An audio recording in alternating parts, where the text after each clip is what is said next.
Hello guys, good morning, welcome everyone, welcome Skier Mountains, well, not so long time no see, but welcome back mate, greetings. So we have very simple plan for today guys. We're finishing Forgotten Gods, and we jump in killing Lokar, we killing Three Celestials, we killing Great Boss, we TQ2 checking trailer out a little bit confusing.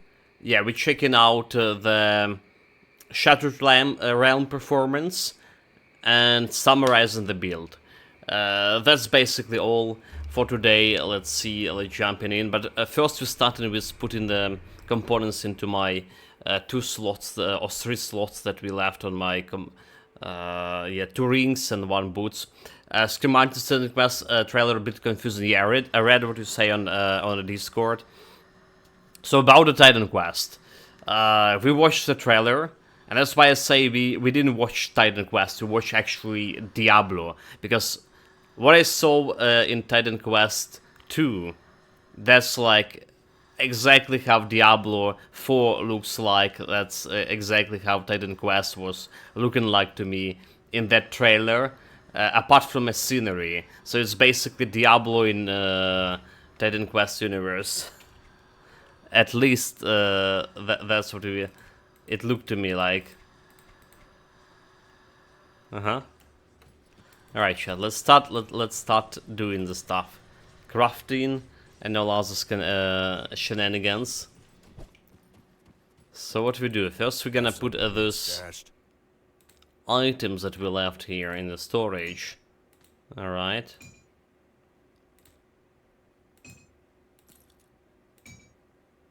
Let's get them in the storage.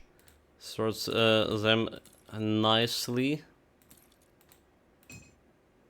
Running out of space, by the way. It goes here.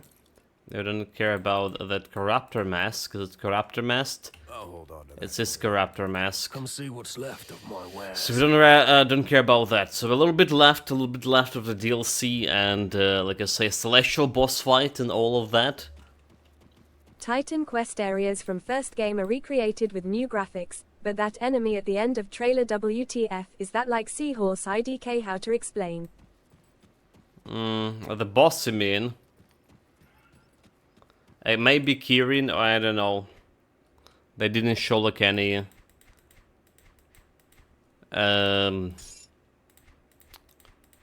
names for a boss, Yeah. right? Kirin should be like mythological horse that live in near the water. Right. So what we want? A little bit more armor, a little bit more defense ability. That's what I'm gonna grab. So bloody crystal. Bloody crystal. There we go. Some more bleeding resistance. We got good with the bleeding resistance. My vitality resistance is not entirely there. Silk Swatch Praise and Ravager, and boo to Diablo quest. praise be the Ravager. Welcome to more greetings. Ulster 2 greetings. Diablo Quest 2. Okay, Platin. Silent Plant in 1, 2, 3, 4, 5, 6, 7. Silk. 1, 2, 3, 4, 5, 6, 7.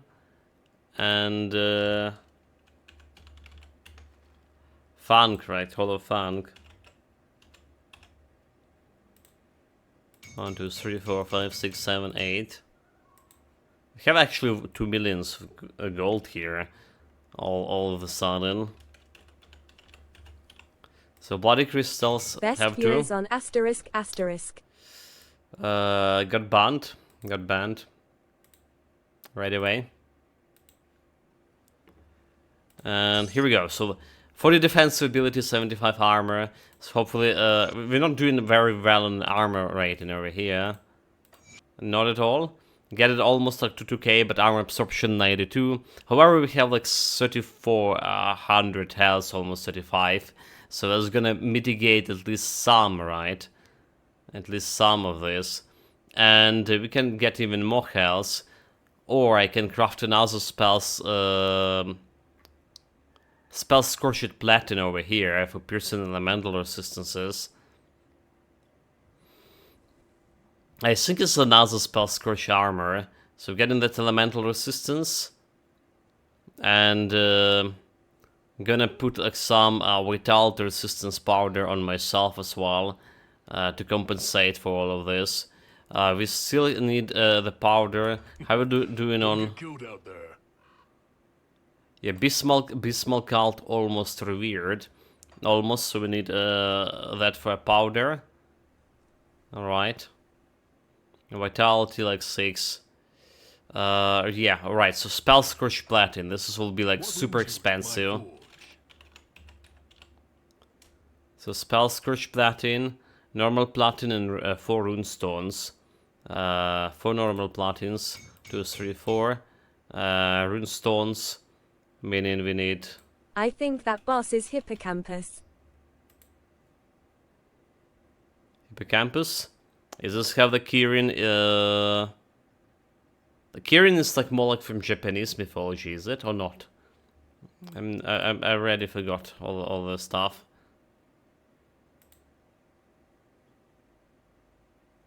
Hippocampus sounds something like part of the brain. For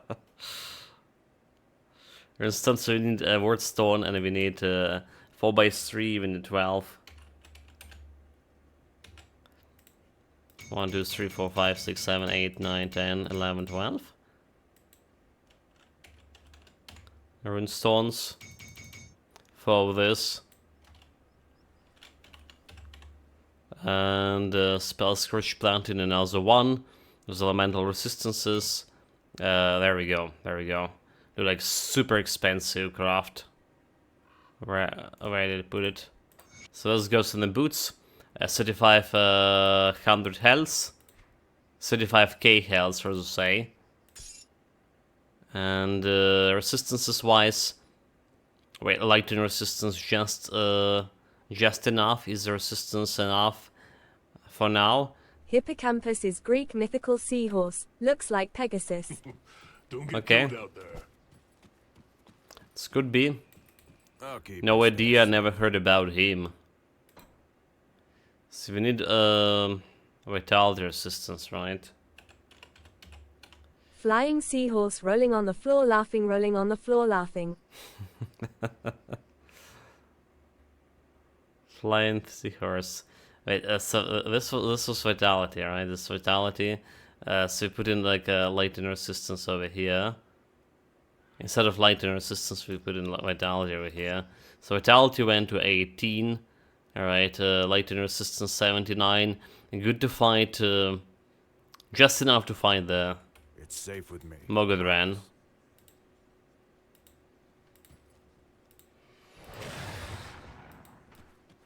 Okay. And here goes the pets.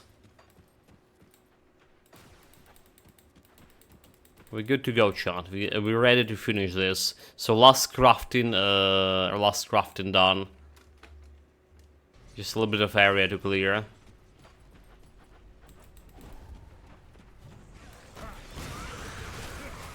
Go, my trusty minions. Oh, well, maybe not so trusty, but my minions nonetheless. Yeah, good damage. Good damage. We talked about this yesterday. They just erased that elite, and we also have quite a few big crits here and there. As long as they're not drawing aggro towards me, we should be just fine.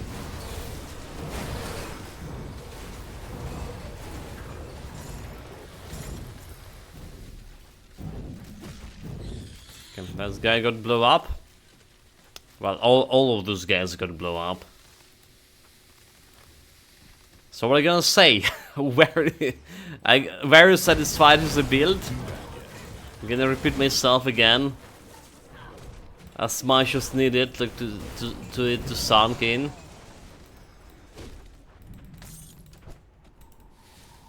Did they say they nerfed the pads? Doesn't look like. Double rare. Okay, caster helmet with a bonus to pads fire burn damage. That's looking nice. It is also a part of the brain. Yeah.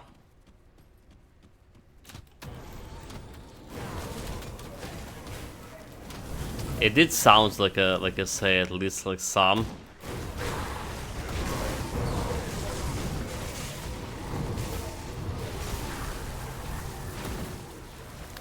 Like I say, I did like and love like Greek mythology It's back in the days. usually the first victim of Alzheimer's disease. But never heard the horse like mythological horse name like that Skill's not that. ready.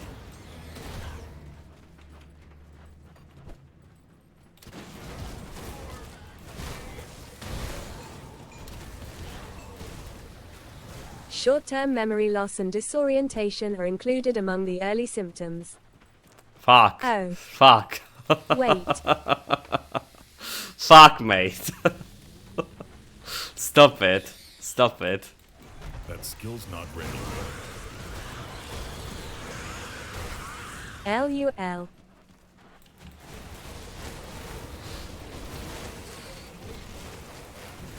Yeah, it's like one thing for me to worry Can't do is that like I don't have any other things to do.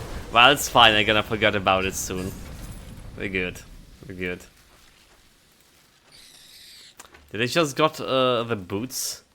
Well, okay, it's a different kind of boots. The Death Walker Grace, right? The one we thought like we can maybe use instead of Fin Flash because it's giving me more offensive ability. They're still on the table. They're still on the table.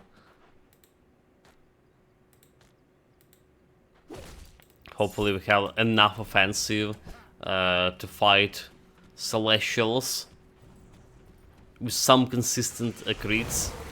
That is. You can't underestimate the importance of crits, skill's not for ready. sure.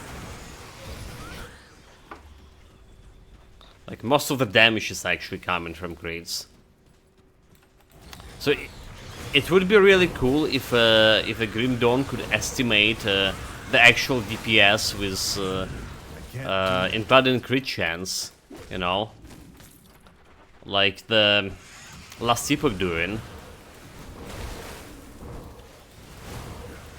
But for last epoch, I also want to see like a normal DPS without the crits estimation.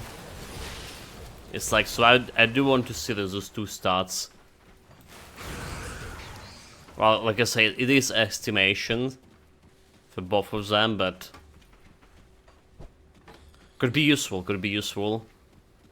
So this is what I want from to see in the new patch for Grim Dawn.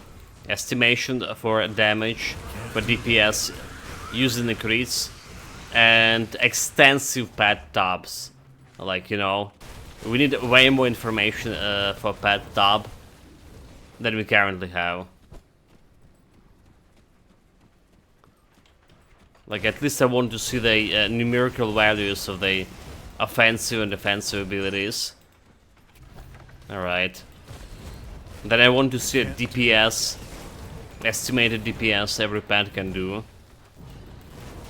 And maybe total DPS when you have like all the pets unleashed. So it'll be helpful to understanding to compare those builds, those pets builds to not the pet builds. Alright, I think it'll be very helpful.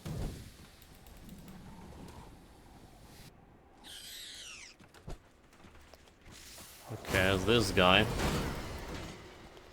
The Scorpion, so he can drop the weapon. If you're lucky enough. He can drop the Scorpion Plumber. In fact, we were farming him on a normal difficulty. Well, by farming I mean we just killed him twice to get this monster frequent.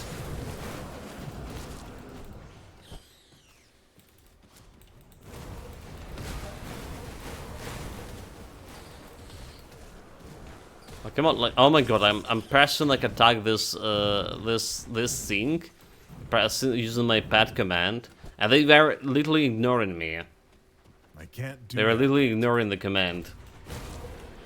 Look at this, I'm pressing it, nobody moving, nobody fucking moving to attack. They're just killing enemies first. So I wonder if there's something about a game system when relieving enemies actually been prioritizing over the unanimated objects. When you press the pet attack button, they're literally like, you see that they're not attacking, they're just going for that griffin. Only after they kill the griffin they went to attack. I can't do that yet.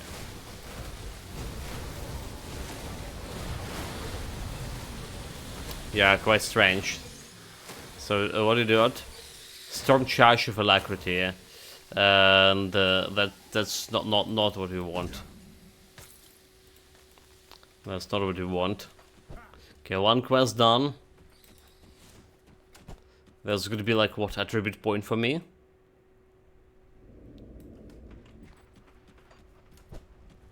I'll take it.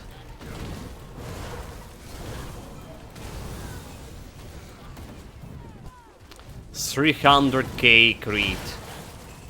Now we're talking. Now we're talking, shot.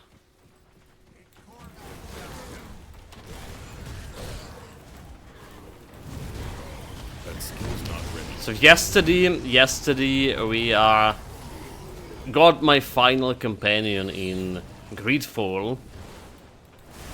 42 hours in the game when we got her. And here I thought we were like close to the end game. Apparently we weren't. That skill's not ready. Okay, get this girl here. So today more Greedfall, depending on the situation of the electricity here. They wrote yesterday that potential shutting down could happen at some point. They weren't saying it will be today, but well, there was no electricity today already. Okay, I formulated it wrong here. So what they say, they'll be like back to what we had, like 4 hours of electricity per day. And it's could be like pretty soon. If the temperature are gonna go higher than 30 plus outside, you should expect no electricity at all.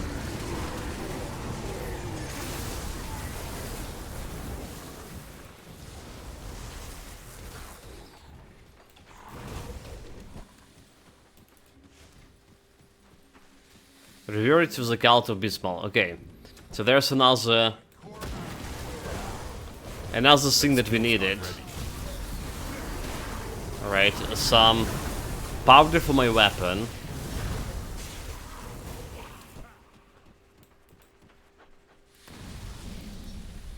Some powder for my weapon, and we should like put the bottle over here. Right, because we will need to go back afterwards. Just gonna get this secretive as portal. That skill's not ready. And we're back to the main quest in no time. I don't know if you're gonna be fighting Morgonath. I don't feel like there is a need for this build to test itself against Morgonath. So we're probably gonna be skipping him again. Usually we would do, because he's literally the hardest boss in the DLC, apart from like super bosses, apart from Caligadra and a crate. Okay, and there's two other bosses above him, but yeah, he's definitely harder. Like what I meant, definitely harder than the Korvac.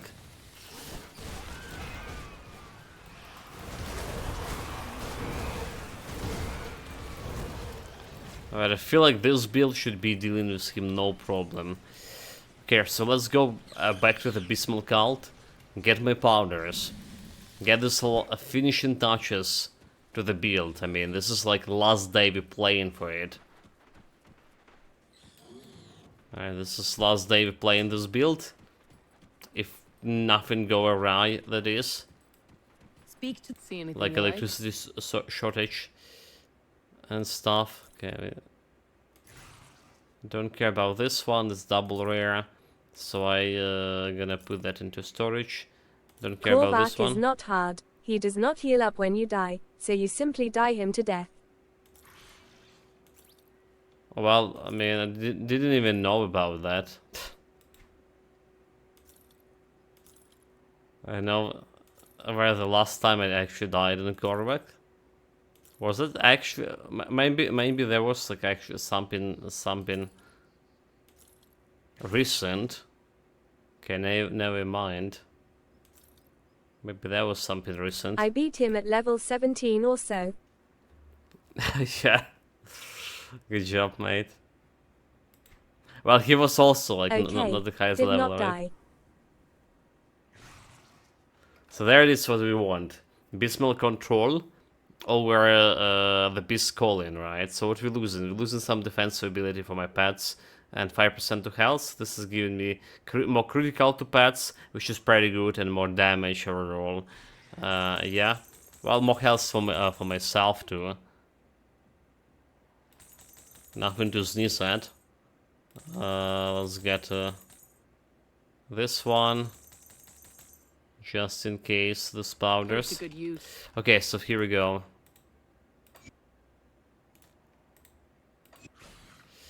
Get myself almost to 36k health. Ridiculous. Are you sure, remember tomorrow you had so much health in your Ritualist before the patch? You know? Because that's what I'm wondering. Yes. Yes. If this is like some gear that's supposed to give you physical resistance. And you remarked upon it. Yeah, like, because I did have a couple of the Ritualist. So it's gonna be like some gear that supposed to give you that physical resistance, but they removed physical resistance and gave it health, according to a patch. Got something you need stashed? It's could be those shenanigans.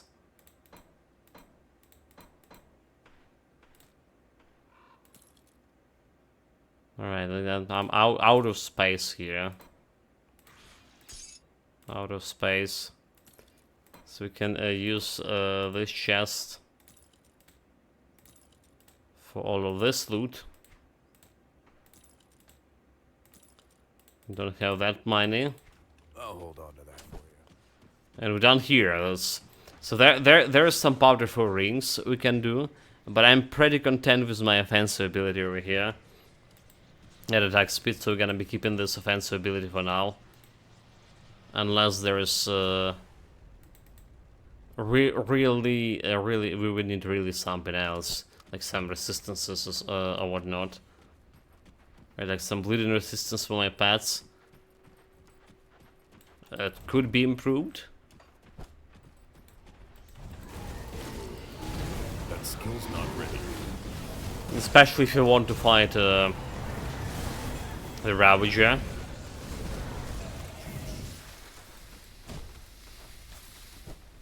Okay, nothing in that boss.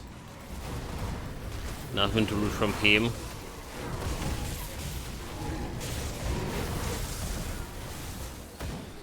That skill's not So ready. I'm imagining like expecting more crits, higher crits now. So we increase the crit damage. The new powders. Expecting to see a huge crits as well.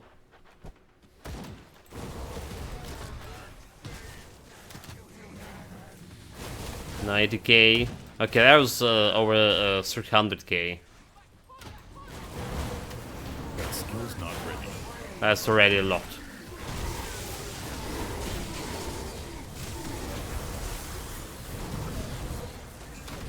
$300k crit, I'll take it. That should be a good build, right? If you can crit And you have multiple minions as well. So I imagine that's the crits coming from the Blind Fiends. The highest damage minions.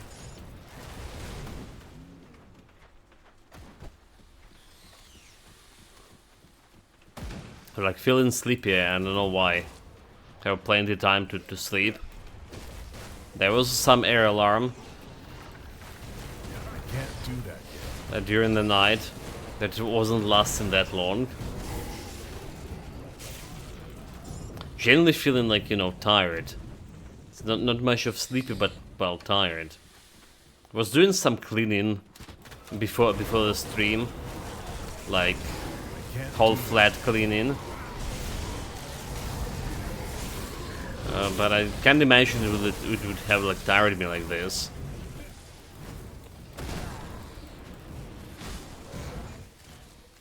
I mean, if you lack health you can use Wendigo Lifesome Powder for armor, plus 4% health each on up to 7 items. There are also jewelry powders for plus 6% health.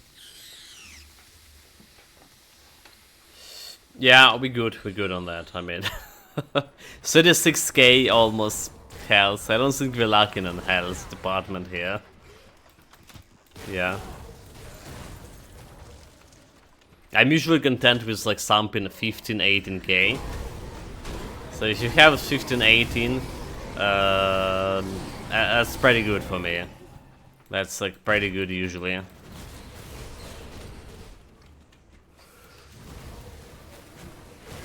$20 is like it's already like God of tanking.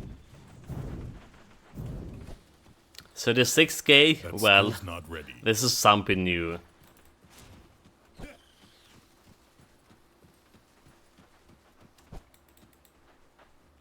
For sure.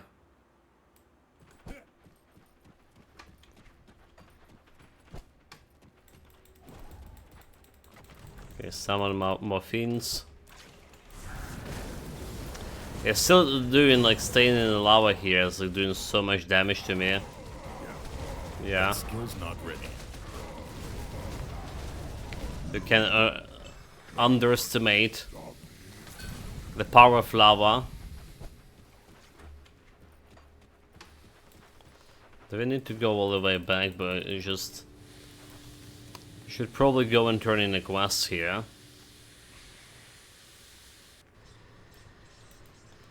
Additional skill points. Executed. Or attribute Welcome points. Attribute point. There we go. What a wonder. The witch gods are united in this endeavor. All of us. I got the seal. I got put this into physique. More health. More health. 44 more health. Sounds good. Yeah, everything here went into physique. I could actually spend into spirit, because that's gonna improve my acid damage, right? Acid considering the magic damage. So if you're looking at this, physical damage is piercing, bleeding, trauma, the magical everything else. Alright, so poison damage is the magical damage. Acid damage is the magical damage. Putting my points into spirit can increase the magical damage and duration there. And this is not gonna translate much into pads, but it's gonna translate into one pad that I'm for whatever reason not using. Completely forgot about them until we start talking about this. Yeah, those Wind Devils are scaling with player bonuses. All right. Yeah, and they have some minus poison resistance reduction on them, so you're supposed to crit even more right now when you have this resistance reduction.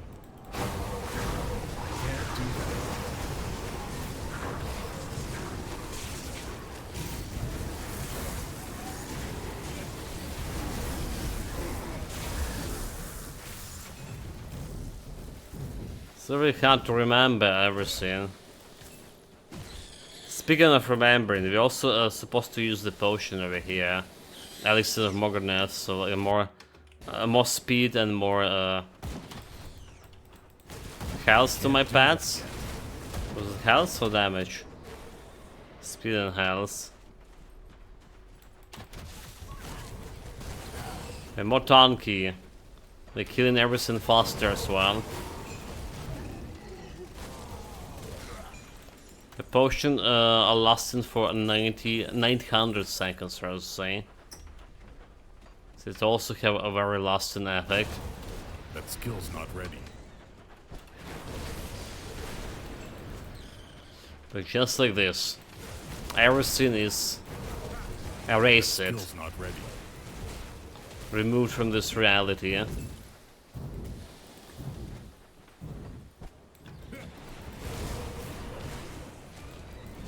Okay, nothing over here.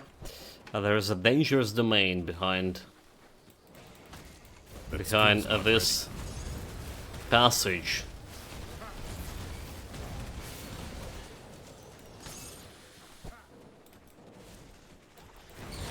And that's exactly where we're going first. Want to clear it, want to get some monster treatment out of this. We have some health regen as well, meanwhile, with this build. So 240 points health regen. It doesn't look that big, especially considering how much of health we have. But from a previous build, we did learn that you can sneeze on health regen. But it's like going something around 8k or something.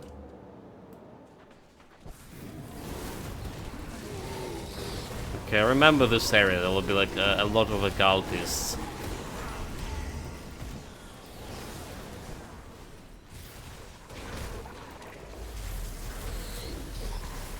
Especially the closest we get into the boss. not ready.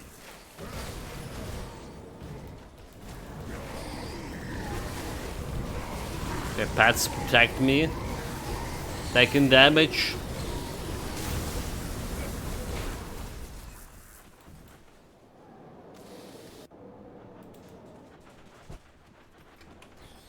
Yeah, that wasn't nice. Because they're spamming a lot of the Devouring Swarm.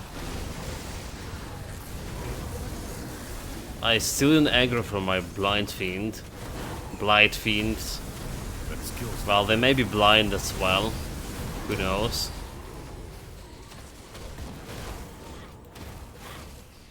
Who knows how the eyes working for rotten corpses? Amalgamation of rotten corpses. can't do that yet.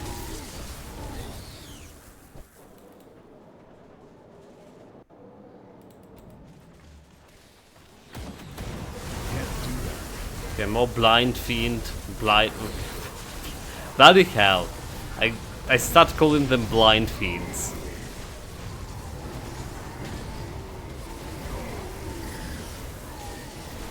Created in the likeness of their master. That skill's not ready. It is how it is.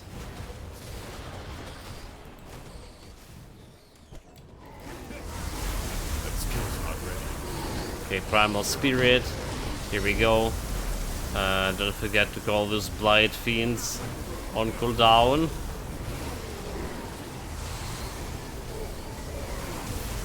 And the fighting's all over the place. Have another totem. Hopefully it's a celestial one. Can we have like can the celestial totem spawn in this place? I can't remember. Can't do They spawn in specific dangerous domains. But is this dangerous domain specific or not? I imagine it should be. Well, let's see. It is celestial totem. Nice, nice, nice. So we were good. 22 physical resistance. Can withstand some tentacles.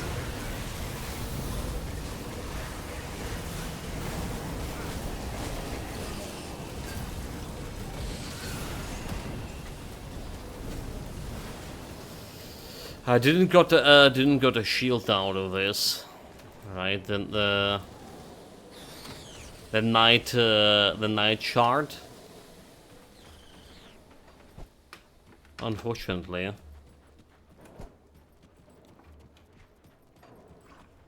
So I do realize I want the one copy in my Grimdon stash as well. That skill's not ready.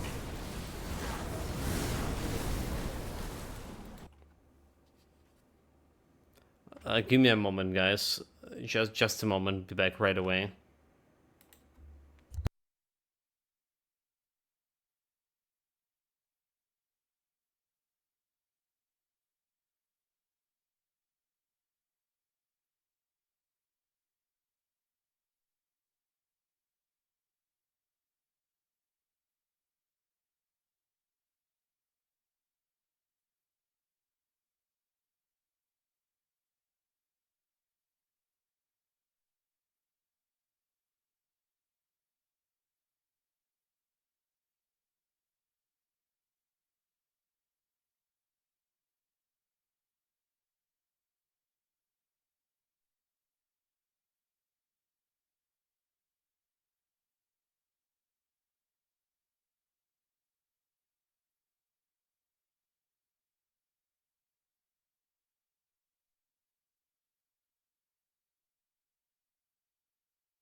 Alright, ready to go. Are we good here?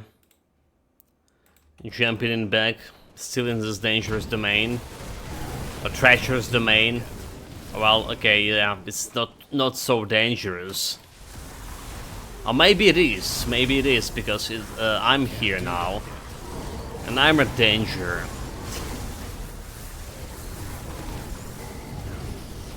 To myself in the first place. But danger nonetheless. That skill's not ready.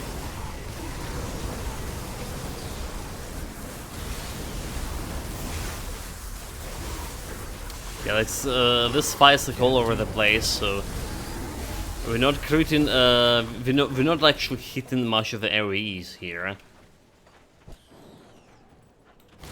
can't do This that. fight does look like okay, there's a boss. Then a cleaning speed. It's slower. Okay, boss down. What he had on here? The Claymore with Tempest, fire damage, Surin. Okay. Guess we can take this. Was any like chest to loot? Oh, those guys are beggars. Didn't have anything to loot at all. Ridiculous. Anyway, that was the boss. It's down. The real boss of this area.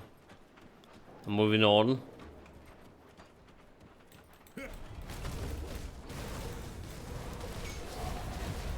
Can summon the gargoyles. That skill's not ready.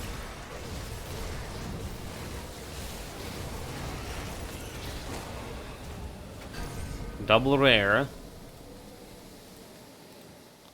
Let's go into storage. Shrine cleansed. Shouldn't really care about. Well, we do care because it's giving me a little bit of XP, right? We still not entirely level up everything we need. So we still have this Nature Guardians. Actually only 13 out of 15 levels. Alright, so it can give me a little bit more offensive ability to my pets. It's like saying it's giving me flat offensive ability to pets. And it's like, yeah, try to guess how much it is 100 offensive ability to the pets. Probably a lot. But we don't have like initial numbers. So who knows? We don't care about that flat resistance reduction. Because we're already getting a 28 flat resistance reduction just to have a Mogadren plucked. So nothing else does matter.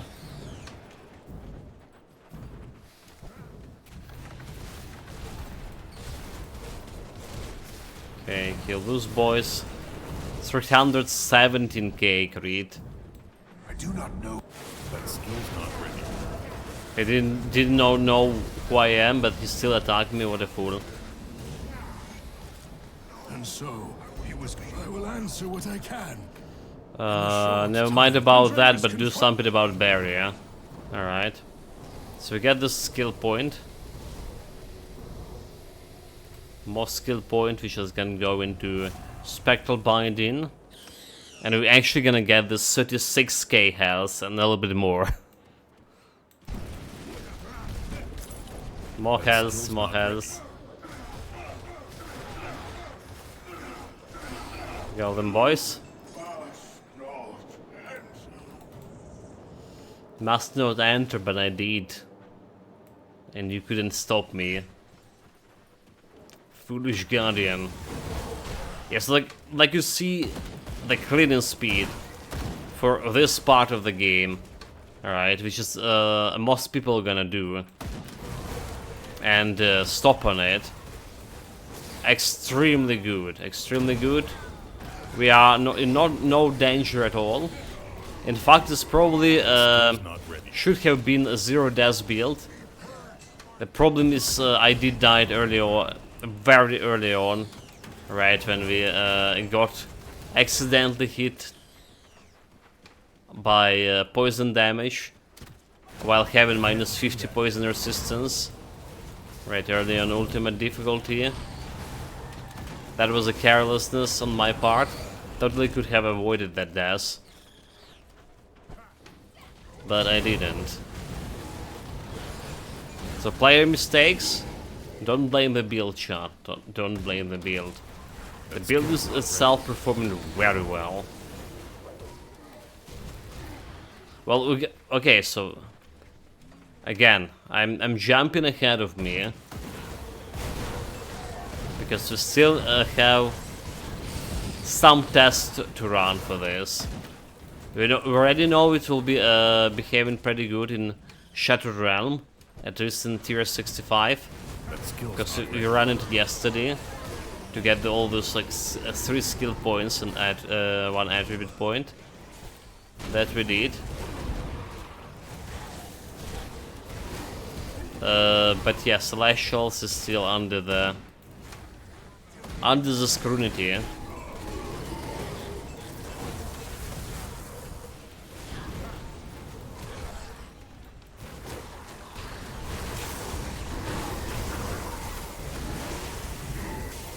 Biggest question: can my pass like tank enough, tank them long enough, and keep the aggro out of me?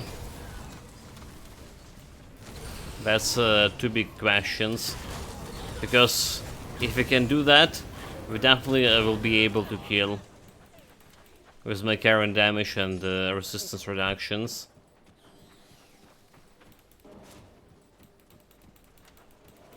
Okay, that's the first part.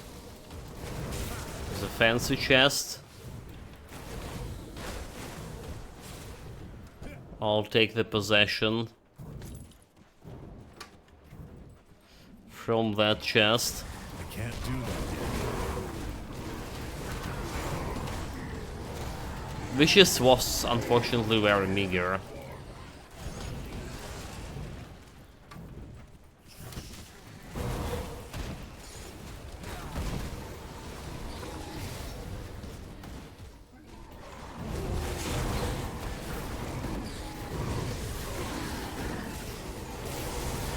skill's not ready.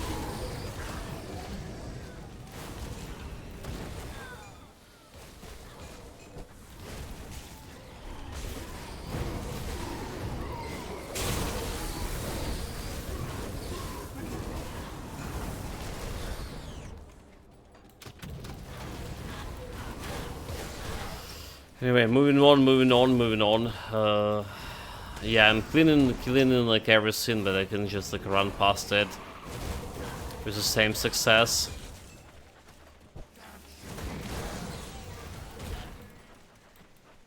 First floor cleared. Get into the second one. That skill's not ready.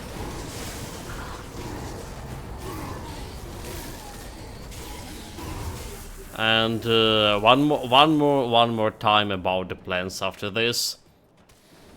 So we do gonna be playing a next Grim Dawn build, but not entirely right away.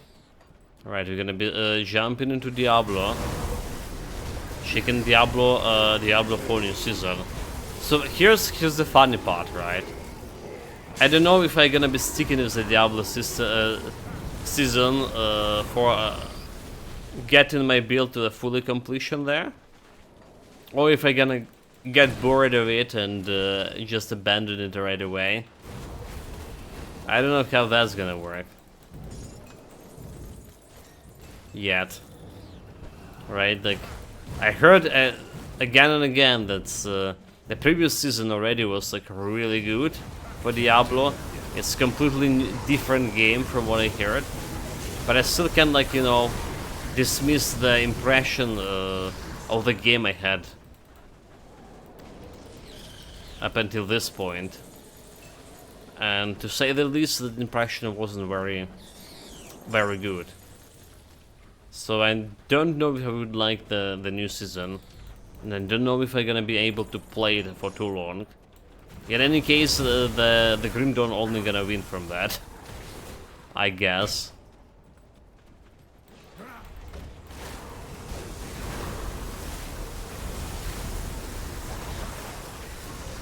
I also need to find a time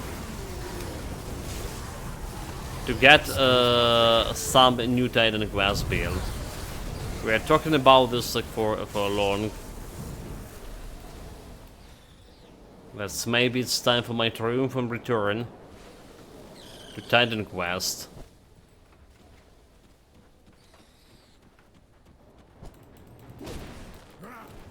I can't do that. Okay, this is the chamber with the crate. Yeah. Except there is no crate here yet. There's a fancy chest, a normal one. Yeah, well, I'll take it nonetheless.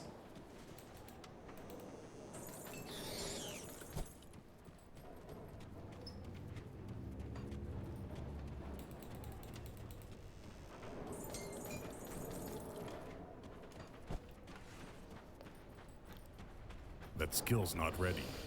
Skills not ready. Are you sure about this game?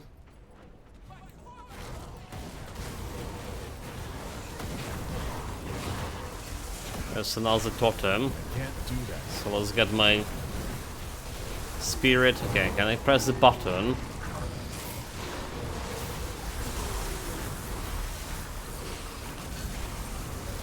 Bunch of elites, no challenge. For my unfathomable might.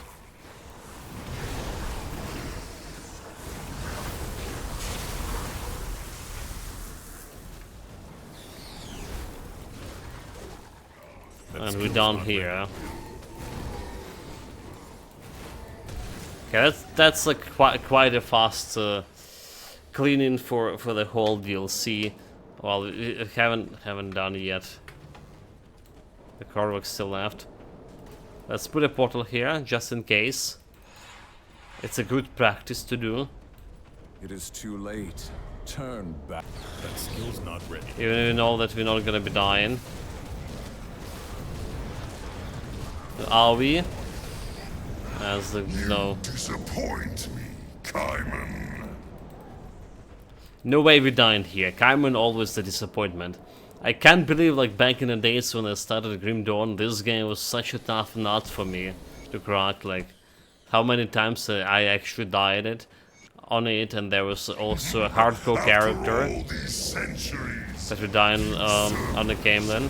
dare not even show their faces. I can't believe that happened. Skill's not ready. Mainly was dying to the stupid lava. Always would stay into that like geysers. That's what would happen. And then I just panicked. It seemed like Hells and Christian panic, like run around the arena and proc more geysers. How long did they think they should last?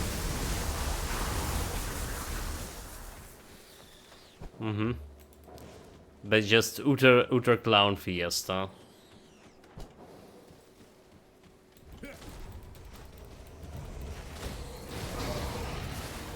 That's what that would be.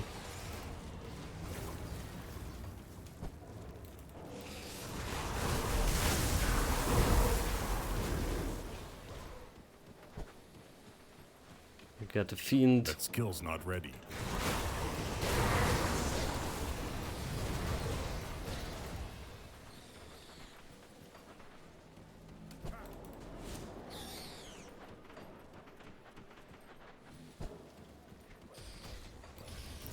Dead end. With some elite. That skill's Just not ready. perish. Oh guys, look, attack elites, what are you doing? They were taking their sweet time with this for whatever reason. Okay, can't this do way. Come, little human. I will make this quick. Oh, I'm coming. This is never getting old, right? The boss like taunting you, he will make it like really quick. And you know it will be extra quick. Because you're gonna erase him in seconds. It's never getting old. They need buff Korvac to be like at least as tough as any other Celestial. He need to leave to the name of Celestial. Yeah. Need to be as good as Caligandra. Just imagine that. Sup nerds Kappa. Ulster 2 greetings. Sup North not Massacles, ready. welcome, greetings. Welcome, mate. Just in time. We finishing Ulster 2 this boy greetings. and jump into big guns.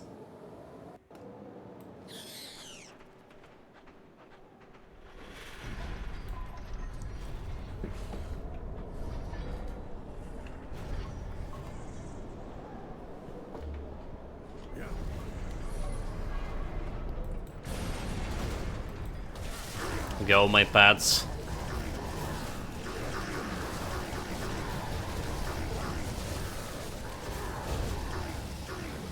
Wait, he's running. Do that yet.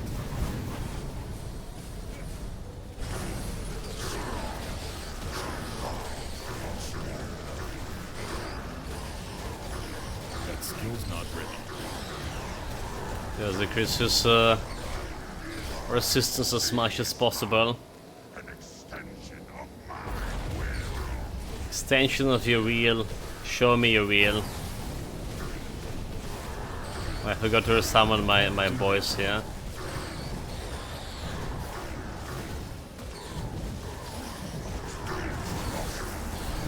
Very fast kill. As fast, basically as fast as the spin to win, right? Eye of the Reckoning.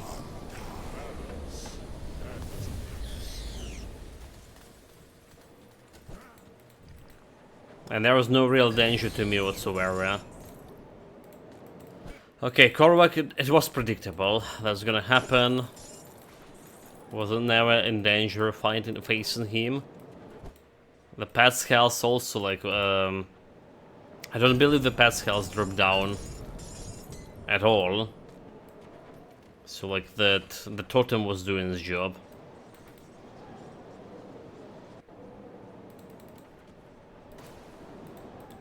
Okay, we're done here.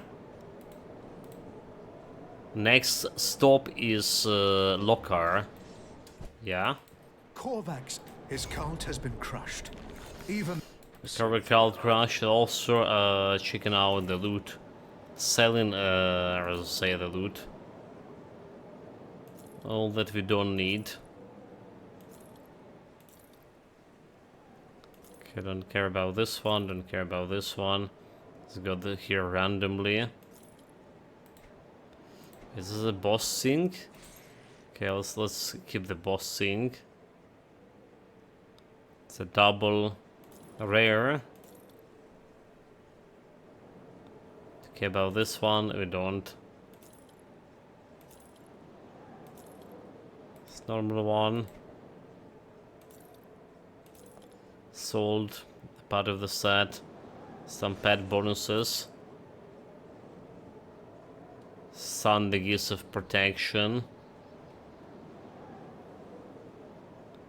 Just like fire damage to pets. And Thunderstruck of the Thunder. It's okay for thunder damage, maybe. see you around. Gonna be keeping it Safe around as storage, well. No questions asked. Have plenty of more storages over here.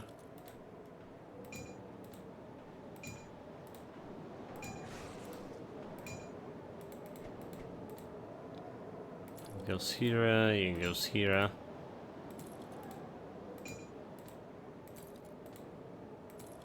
And the pants. And there's more trinkets.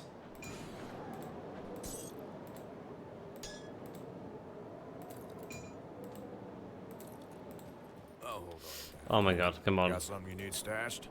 I'll And we're keep an good, eye we're out. good. So we need to craft the black tallow. Alright. Got any more scrap metal?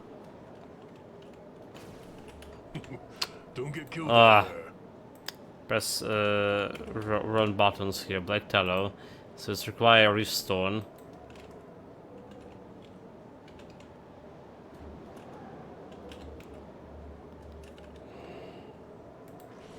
Oh, there's 3. I can't type. I can't type anymore. Okay, there we go. Find any blueprints? Bring them back here.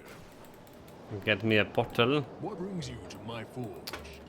Get me a portal. In more convenient place. So jumping back to here.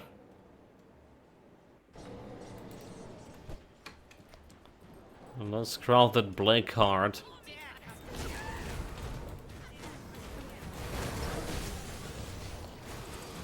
There's always like those big mouse cultists or cannibals, which is the same thing. They are in the cult. They are in the cult of Ravager. So they technically a cultist too. Okay, you. Heart of Darkness. Acquire. Then Shandina Memento.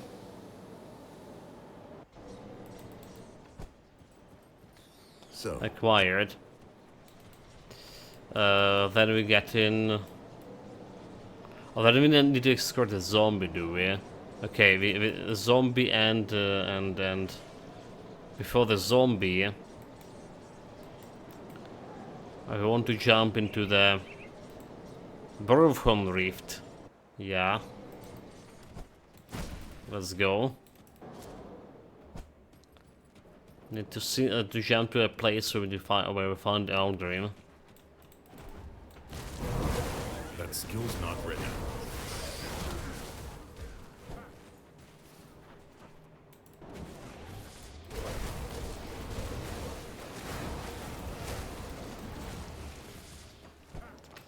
Don't really need to fight them. Just passing by. Don't mind me. My pet's gonna kill them anyway.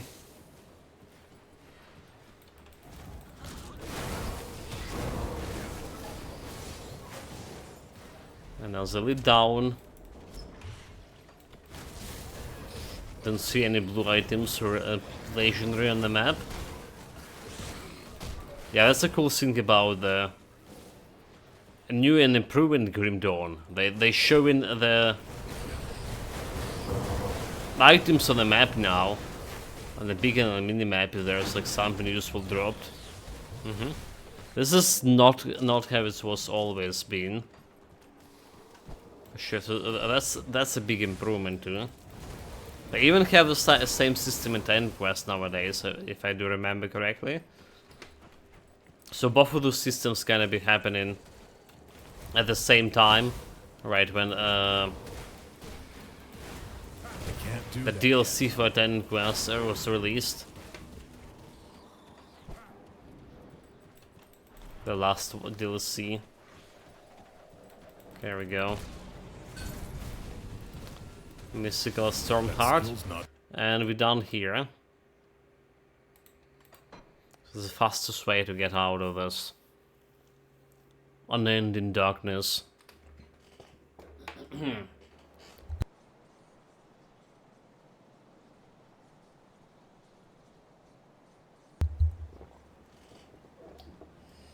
Right, do you even summon in the pets over here? I don't want it. I don't want it. I don't want to. We want to escort the zombie, however. Can try to rely on Unstable Anomaly. I can't do that yet. So Stable Anomaly without anything else. Because I don't need to dismiss it after.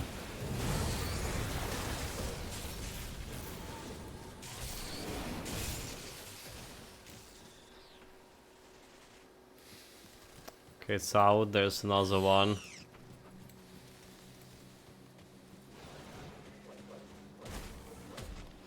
So this is not a place with a zombie. Eh? Okay.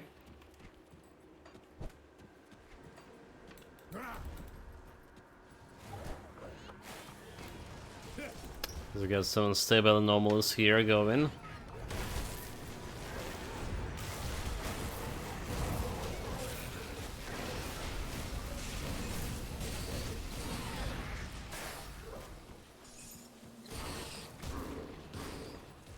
And check out another possible location for the zombie. Which is again? I can't really remember where it is. Can we get on the other side over here? Good. Just go straight over here.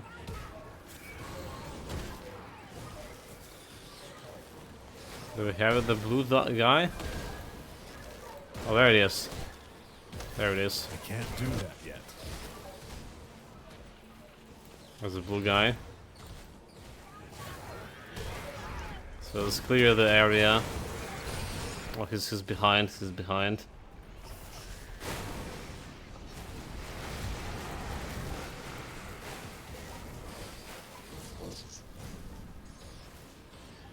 Howdy Auster 2 greetings. How did this, Felix? Welcome, welcome.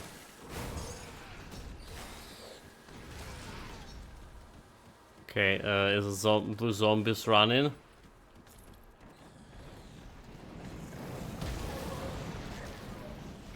He's there, he's there, he's there. Have some spiders. Sweet here. Nice. Yeah, those guys not even doing the damage to me. Easy. Easy. So welcome this Phalanx, this mate. Auster 2 greetings. How is it going? Did you started a new build for Grim Dawn? Or what kind of a build, as I say?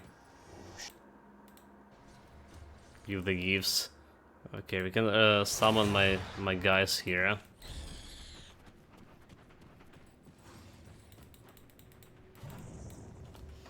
Open a door for me.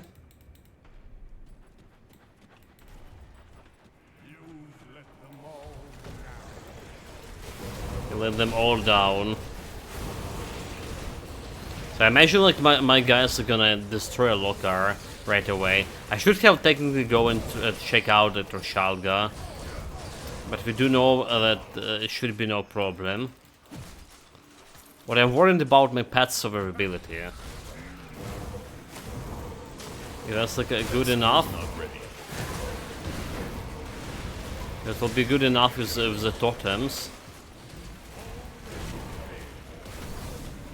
The Brian Soren getting some damage over there. They technically also should have some health leash even without the totem, because we have the frog constellation.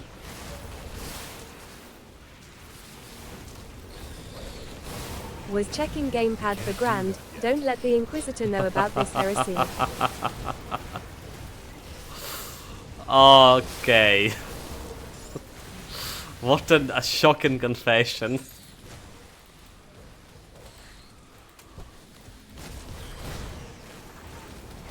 I can't do that yet. Like, I already know the answer, but like, what are your thoughts on that?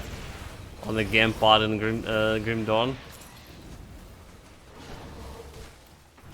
I was say I already like imagine the answers.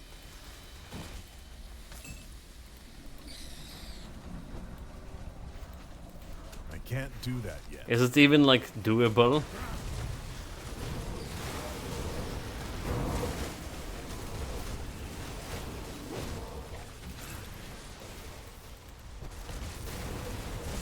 That skill's not ready.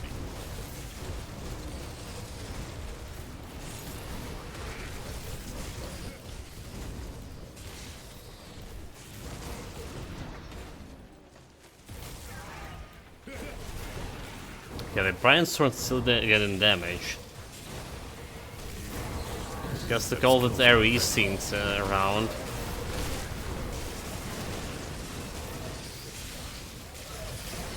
Because it's getting dangerously low. Well, That's it is ain't good. weird. Doable, but can be sketchy. It's doable, the scratchy, yeah. I mean, I imagine, first of all, it's weird because, like, well, you never play for so many hours, thousands of hours in Grim Dawn. You played it all the time on a keyboard, so it's like absolutely will be like unusual playing it on a gamepad. Even if you had like proficiency with the gamepad to begin with. So I don't know what is your proficiency with the gamepad, by the way. I know that you just bought it like recently. Alright. You may be a way faster learner than I am.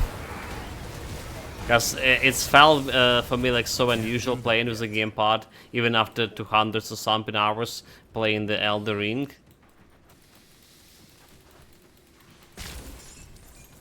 So it took me like 100 hours to just adjust to it.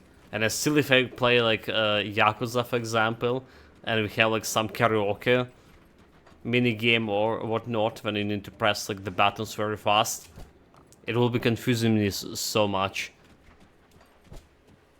Like, it's just beyond me press all these buttons super fast.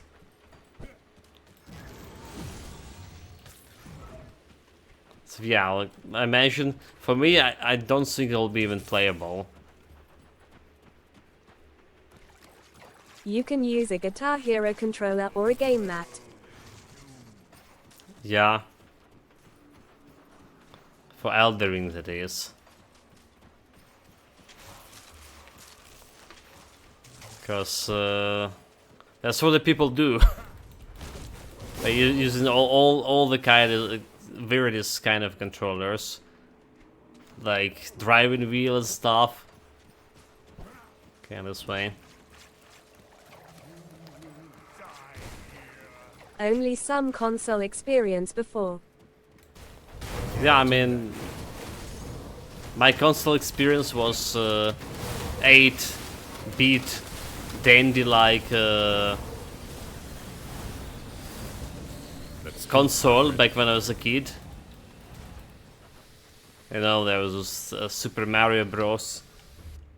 Battle City. Okay, we actually fight in the Lockhart. Here we That go. skill's not ready.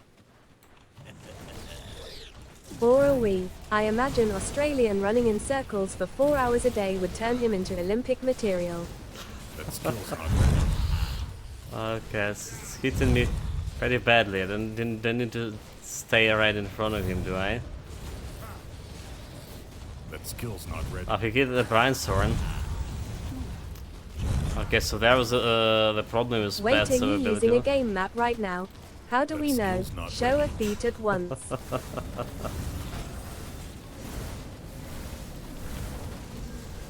Dude, like Brainstorm or that to At Das or Felix feed only at only Australian.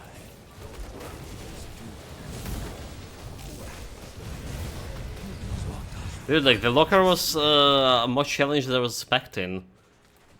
They didn't kill him immediately. They took their sweet time, they were dying as well, despite the totem. Okay, I don't have much enthusiasm about fighting Celestials now. The game map right now. I would show you, but I fear I'm gonna broke this keyboard if I just lift it a little bit. It's a super old keyboard with this like The guy who beat the game with a racing wheel is pretty ridiculous. yeah, with analog connector. So yeah, I'm feared to touch it at all. But we're using the mouse. We're using the mouse for sure. Yeah. The racing wheel pretty ridiculous. Like I saw like there's this girl who doing like all this eldering around with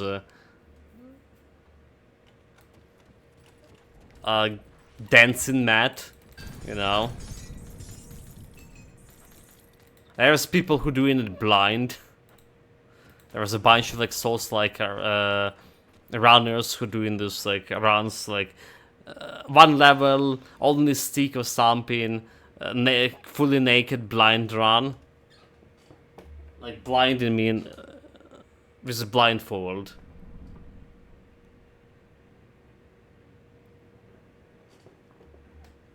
Yeah, there's a lot of skilled people. There was there. Well, we always doing our runs blind, so there's one thing. Okay, Lockhart died, That's dead. Richard's mouse. Can't fool us, Matt Billand.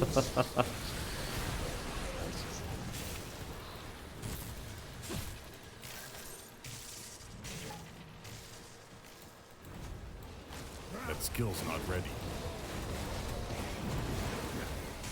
He's actually coming sometimes to sleep on it. You know, like to sleep on the mouse. So you can't say it's his. Mogodren next. Let's see how bad it will be against the Mogodren. So my resistances are good. Alright, my pet's resistances to lightning damage and everything are not good. So we are sitting on 60, I believe. I believe that's... yeah, 60 lightning resistance, so they're gonna go in minus resistance. Potentially he gonna be like erasing them. I can't do that yet. Okay.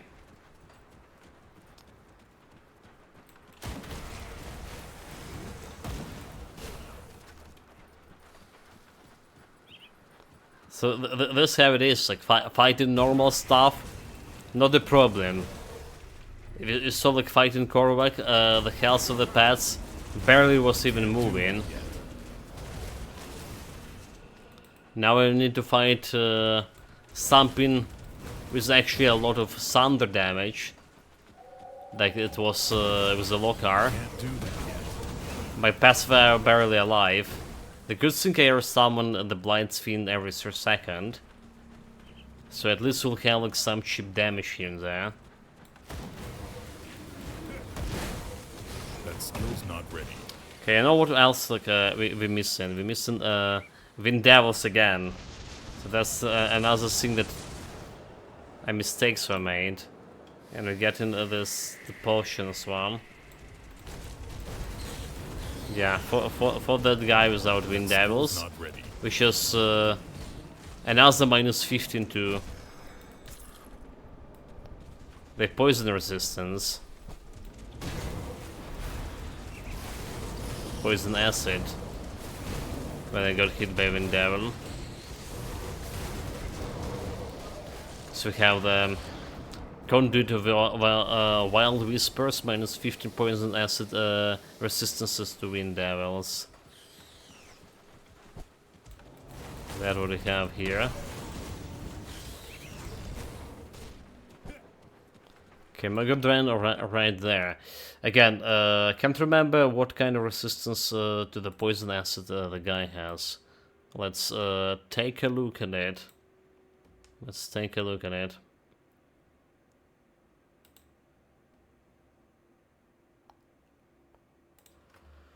Monster database. Arthur Mogdagran. It's only 95. 95, and we can reduce with... If we go like do everything we possibly could, we can reduce his poison acid to minus 120 something. So that we have more than enough resistance reduction. The problem if you will be able to consistently crit him, and if my pass will be able to survive his thunder damage after like get debuffed. That's a biggest problem and biggest question that we're gonna be answering right now.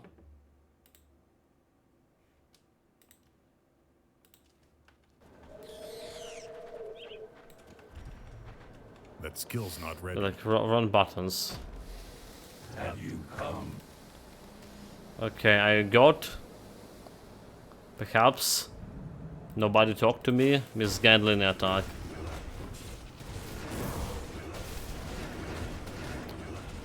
Okay, Praise Ravager.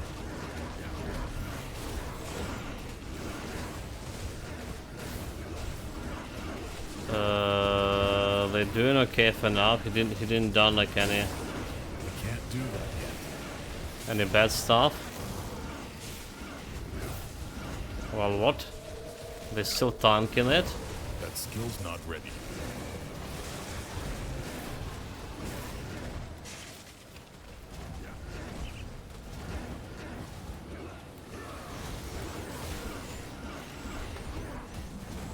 Is this for real? He's actually tanking it. That skill's not ready. The Talon dying. Okay, he did died. That skill's not ready. Yeah. And Talon did die. Mog is doing none of this, greatly reduced physical damage. EZ. Skill's not ready. Yeah, but like we don't have like resistances.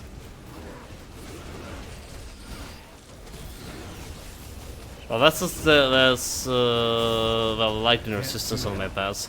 This is like very easy. Even staying like the That skill's not inside his thunder damage over there. Okay, he killed the Talon and all of the other guys. Well, he did erase them right away when they got like inside his thunder damage over there. So he's erased those guys away. Now he's on me. He's dead. So basically, he's hitting me with this thunder damage. So he should just stay away and when the thunder damage landed. Well, anyway, it's like two minutes fight or something. Very fast, very easy distraction of Mogadran. Okay, praise be the Ravager. Next, let's go get a Ravager. That skill's not ready. Need a Talon. Imagine the Ravager will have like way more problem with that as well. Of mines, laughing face. Tried Ravager on normal for the laughs, till Sunder hit me and starting smashing Auster 2 heal and running for the village. Oh my god. Yeah, that's how it is. That's how it is. Especially especially if you play in melee build, huh? Right, like what are we doing? What are we doing? Laboratory, Gloomwald. Gloomwald. Champion Gloomwald.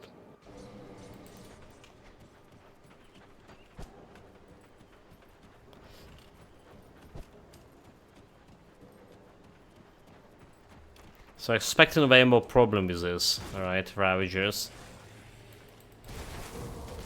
Ravagers of mine is out of the question.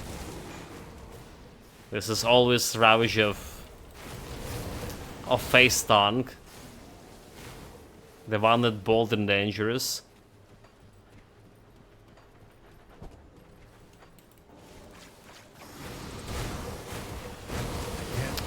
Okay, just teleport and get out of here. Okay, it's not here.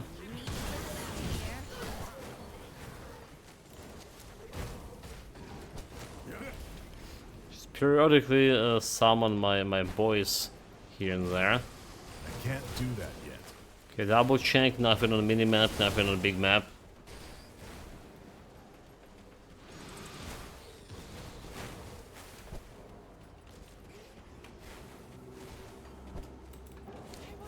Where's the spare parts to the Ravager? Okay, there you go, there you go. I see you. Can't do that yet.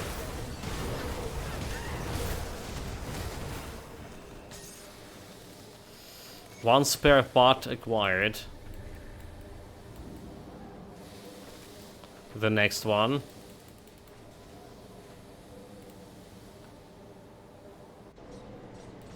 Oh, like next one should be like after Underbug, is it? Most likely.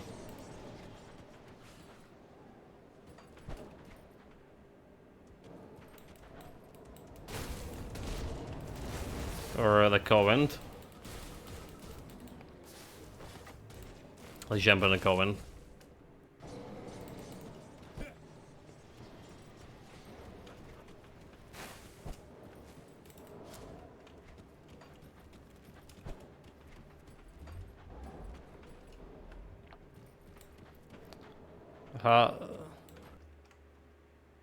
Who? What did I miss? Carrot, Okay. carrot. Welcome back to Maria. What? Nothing. Since the last time. But no Ravager of Mines. Not yet, I'm not that fast.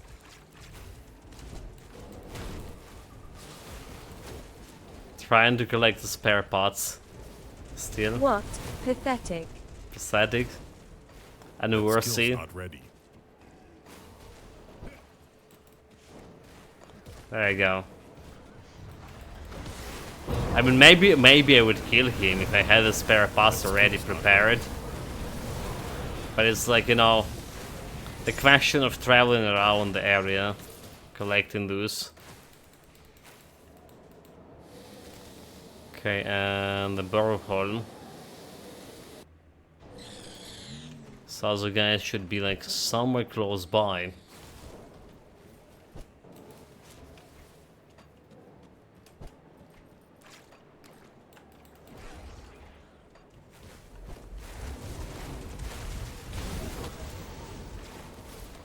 Not here. I can't do that yet.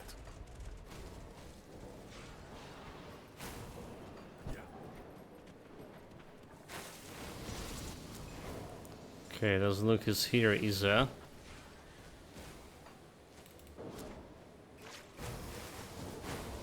Usually should be not that far from a Borholm unless he's somewhere else.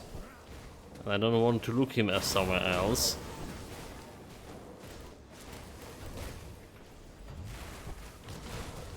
I can't do that yet. Okay, nothing here either. Trying to look on the minimap and on a big map at the same time.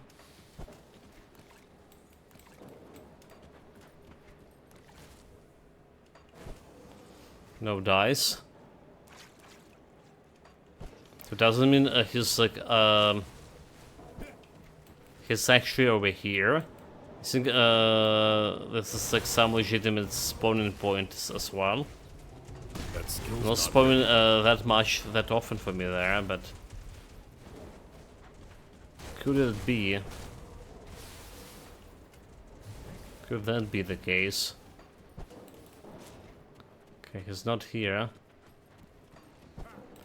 Just double checking this area. Can't do that yet. Doesn't look he's here either. Okay, let's go back to the Burrow Farm.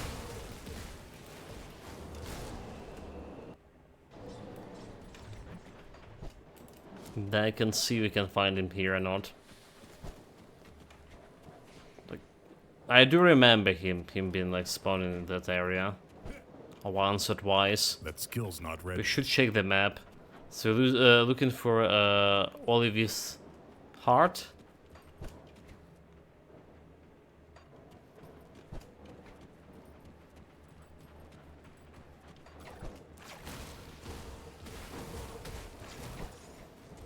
Okay, not here. That skill's not ready.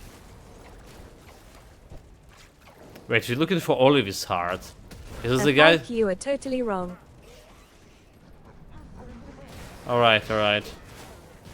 Is this, okay, is this Olive's, is actually the guy who's spawning in a gloom world. Like, actually we're here. Okay, let's go and take a peek.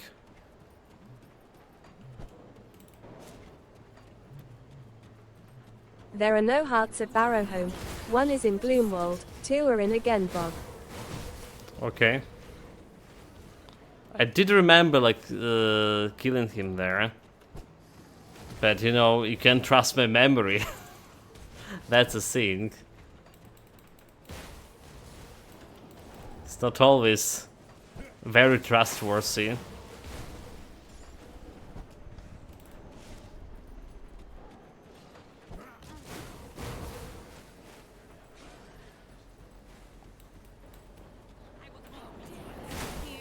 Devourer. If you let them. Can't do that yet. Jump. You are in the wrong place again. Am I?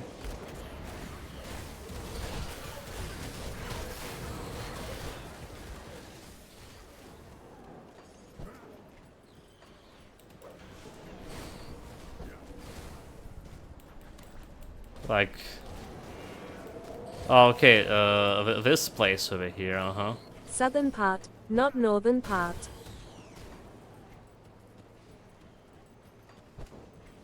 I'm just finishing this, just for the sake of my sanity. I can't do that yet. Right, and we jump back.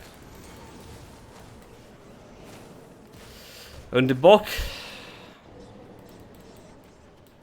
So where it could be down over here.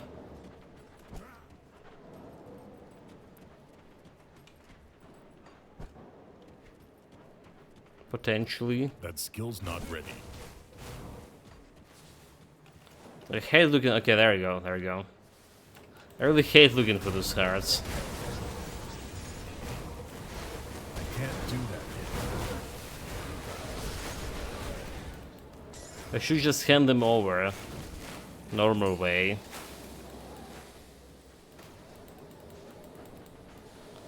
That should be all. Really? Take me 5 minutes altogether. Well, sometimes it will take me like 5 minutes. Sometimes it's gonna take me like this. We're finding the first two guys very fast, and the last guy getting in the place I'm not used to finding him, and it's getting me confused. And then my memory getting me confused even more. Yes, it is Ravager. I do not know. This Ravager, so we want this T-World. A massive bird. Who shall serve as the Ravagers? He is brash and prone to anger. The greatest honor was granted to him.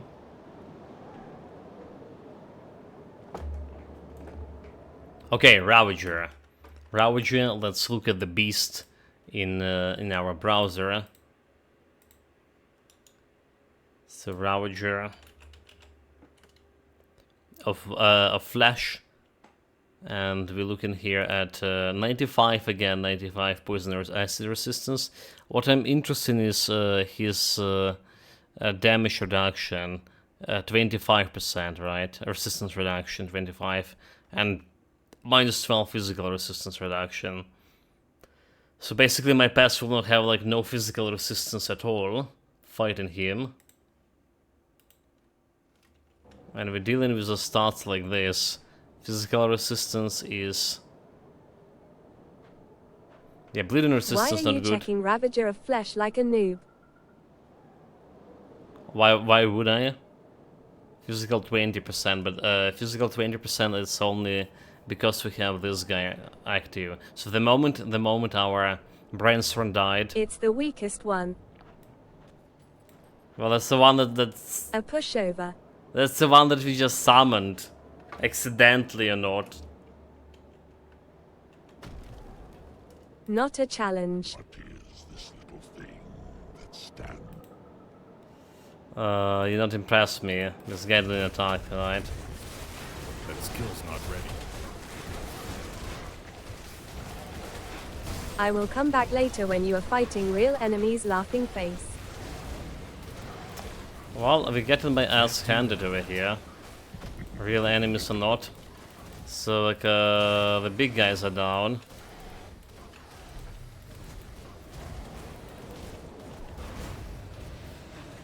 I can't do that yet. Yeah, so they not able to face stun them for too long. That skill's not They ready. just like died the moment they got into the blood pool. You have pleased Ravager with your... With the Ravager, I'm not pleased myself, so... So if I just, like, you know, spam in my Blind Fiend, which is like, I can do pretty often here, it should be not a big problem. I can't do that yet. Like, all of those guys are getting... That skill's not ready. Okay, this guy died again. Yeah, he killing my boys pretty fast. You have pleased Ravager No with your enemy will be a problem as long as you have room to Can't run do that away. yet. And do a damage at the same time. That skill's not ready. Run away and do the damage. It's like, the moment there's too many blood pools around him, this is like, when we have any problem Skill's is... not ready.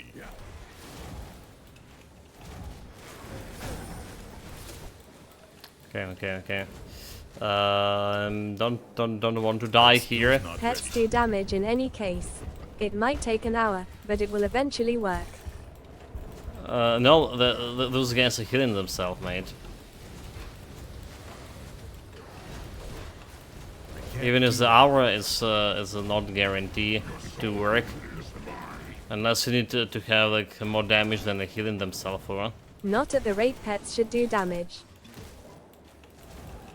Again, it's dependent on your Can't do pets, that right? Obviously, my pets are good, but we get in some trouble here compared to Mogodran. That skill's not ready. The moment they step in and there's a blood pools, they die too often. Like, summon this Blind Fiend all the time is just helping me I to can't keep do some that. pressure.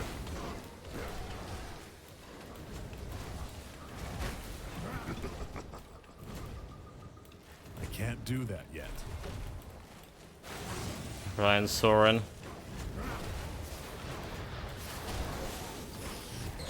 I can't do that yet. Okay. And having like so much health also helping me.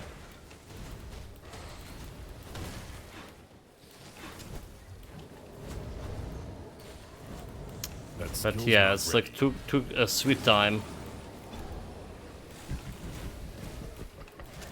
So my vitality pad build before the patch, at least, before they give this guy so much more thunder damage. My vitality pads were able to face tank him, like literally face tank him, stay in one place and doing damage.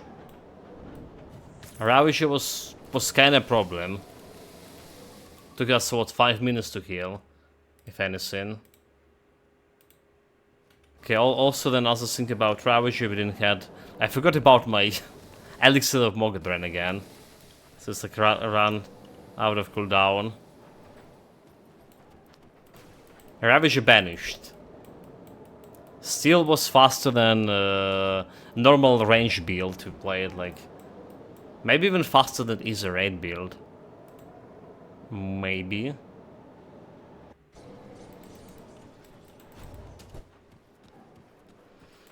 Next we need to grab myself some Celestial Essence here, please. Okay, I say like we had 7 Celestial Essence. We apparently had a little more than that. Meatwave build. All 10. Yeah, mid-waves. But yeah, because I was like able to summon the, like I say, Blight Fiend every 3 seconds, we didn't have like much pressure from the boss itself. All right, it would be quite different as if I can my Blight Fiends would be having like 15 or something seconds cooldown. How much this guy had cooldown? 16 seconds. So it will be quite different.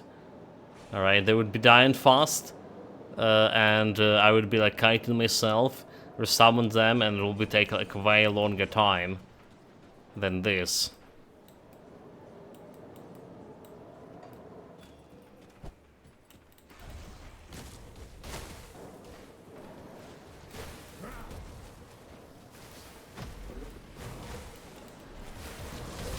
Can't do that yet. Okay, and Caligandra, our last opponent. Let's just clear the place. It's also dealing a lot. Well, last before the great boss. Okay, he got me. The only one that matters is Crate Laughing Face. Can we kill the crate? I'm not sure about this anymore, as my minions dying so fast.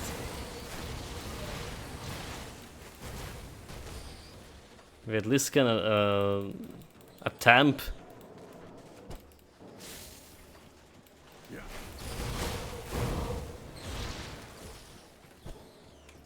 Right, and they're gonna kill a lot of small crates as well, so Caligandra.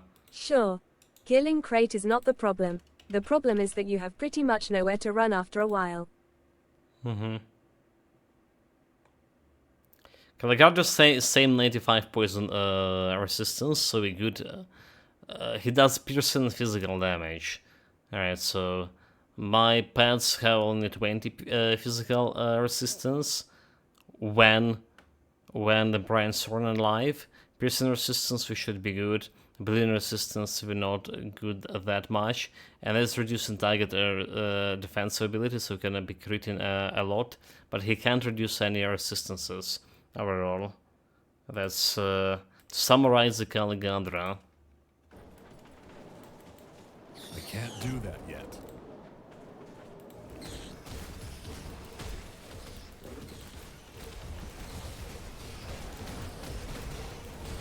Are they alive?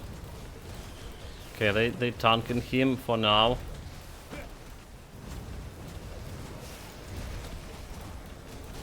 But not for too long. So let's get like a, okay, all dead. I can't do that yet. All dead.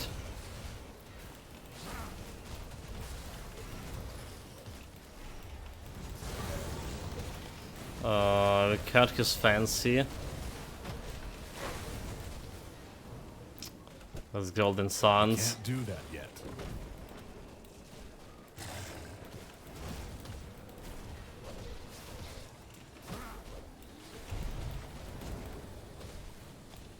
Stay close. So we're killing him for now pretty fast. We just need to be really careful not to get to that golden sun, right? Okay, all those guys down. They cannot face stun him for too long, however. But it's feeling better. It's feeling better than like me trying to do it with Eye of the Reckoning. Feeling much better. That skill's not ready.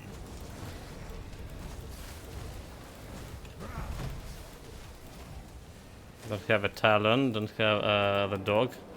Is there? That skill's not ready. Go dog.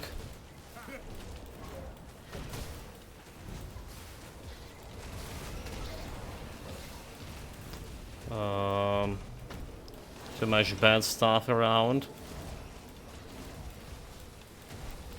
Like powering up with my sheer amount of health as well.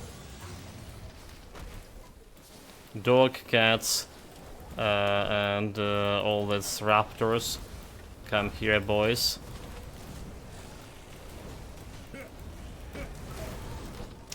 Dead already. Dead already, pets? Okay, okay. Watch out for that health. That skill's not ready. So also pretty chill fight, I would say so. That skill's not ready.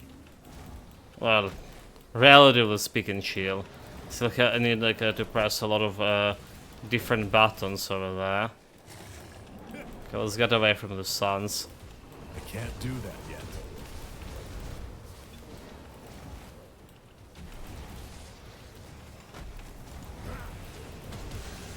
Use his resistances. I can't do that yet.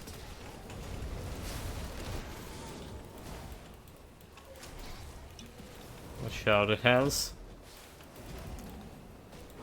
Lost the talon. Is dead. Okay, also very fast fight. Like what's 3 minutes? So no trouble at all. All Celestials dead for this build. Very big a challenge. Yes, my pets weren't able to face stun them at all. For too long, as I say.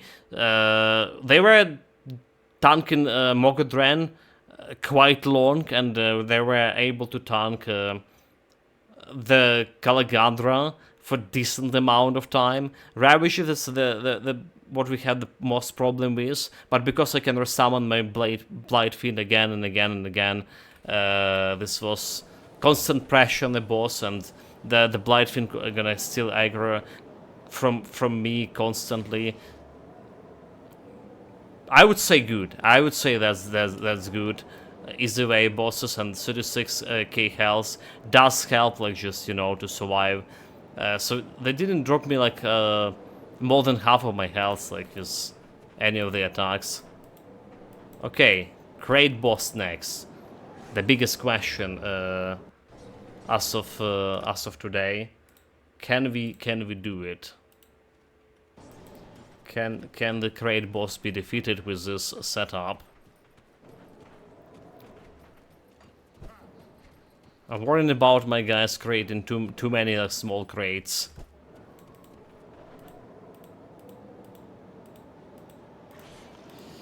Okay, okay. Oh my god, I just go into a circle with this. do I? Clown Fiesta. Okay, jumping into the cellar. One guy down. One crate. One seal is broken. Next one is Temple City.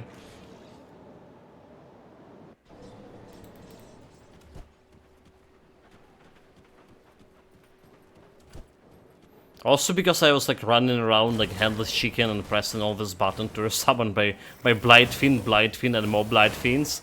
I didn't saw if you actually were critting the guy, or how much we were critting the Celestials for. That's the interesting question. So like we are on plus 76 offensive ability. Was it enough? I imagine we were critical, right? But don't know for how much. Okay, second seal broken. Oh, how's this next?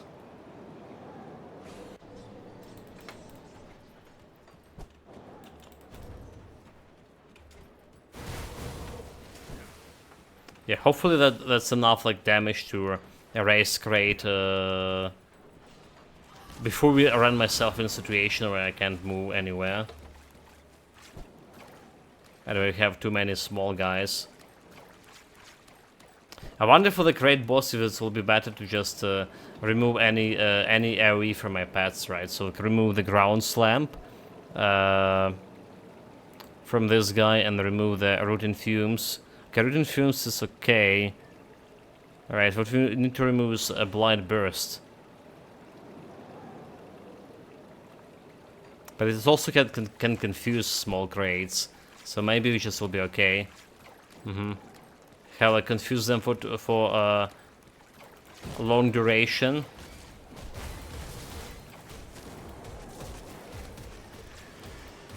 Okay, the third seal is done. Now Vanguard is 3.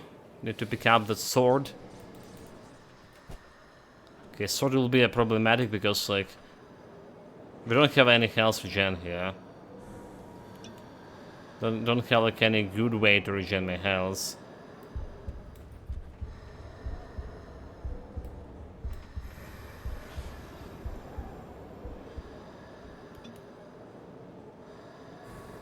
Save the potions. Okay, we got it. I got it, and we're gonna get an illusion next seal as well.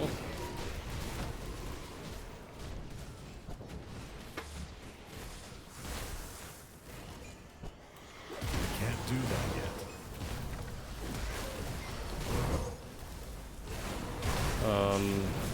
Where's the sink? There we go. So 2 more to go. Just 2 more seals.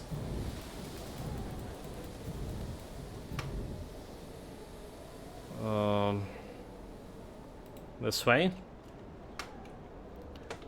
I'm worrying about like actually not the great boss itself, but how do we get to it in the first place through this like desert, right? Without my health regen. I do need to use the cluster. Yeah, I don't need to use the cluster. Skill's not ready. But because my orientation are really bad, we can get some crush and defeat even before we reach the guy.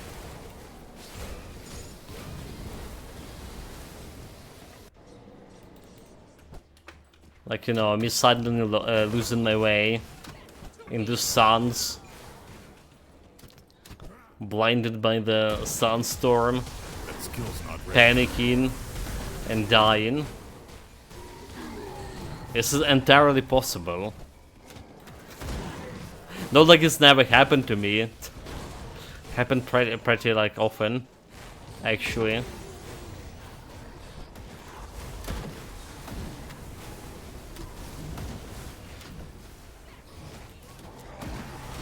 There's Suhizen and blah blah blah. I can't do that yet. Okay. Almost there, almost there. And in the second floor.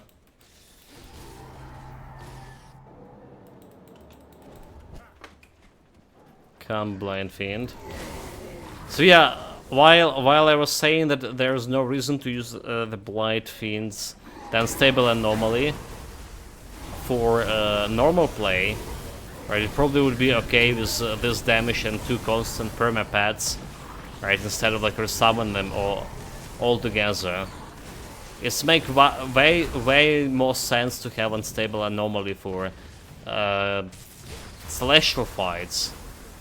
Like way more sense than not having them.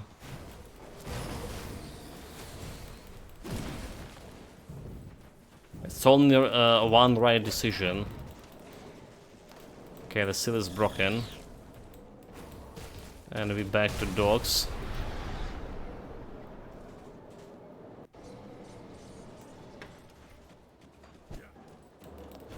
Just straight ahead. Let's do pets. One last push. Don't let me get lost my way in the sands. Protect your master. Like, can I ride this raptor over there? I feel like we could traverse the area way faster if I could. I can't do that yet.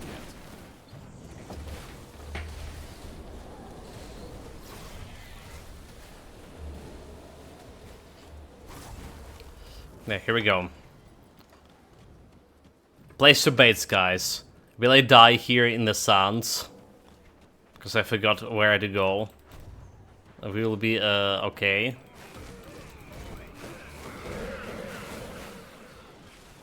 Okay, we know this one is a safe place. 5, 5, 5. Get me 5, dude.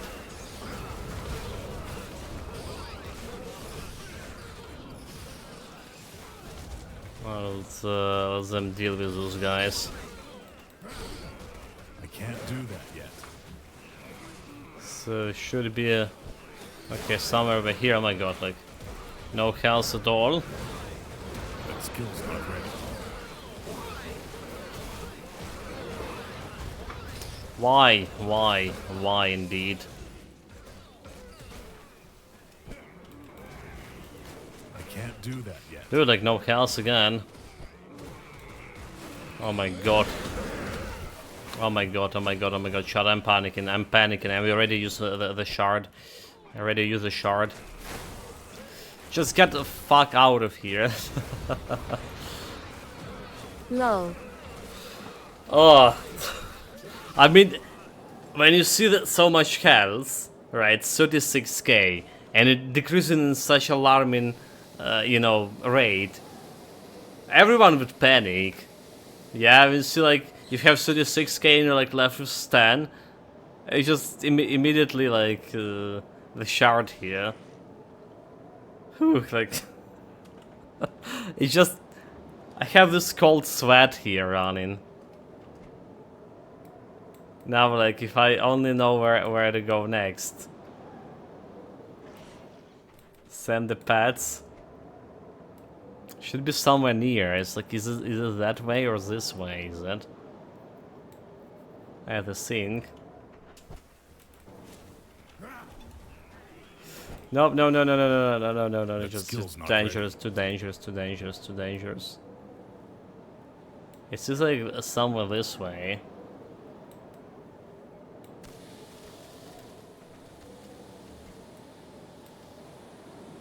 Maybe. Okay, 10 seconds to my next easy cluster. 6, 5. Okay, let's go, let's go, let's go. 2. I can't do that. Okay. Is the cluster here? Where the fuck we are?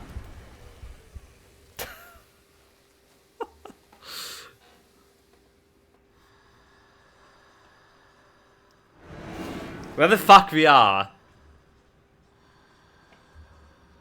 Dude, like... Fuck. I knew it was gonna happen. I've been here for so many bloody times. And I still can't find the right way. It's just like, yeah, ridiculous. It's just ridiculous, chat.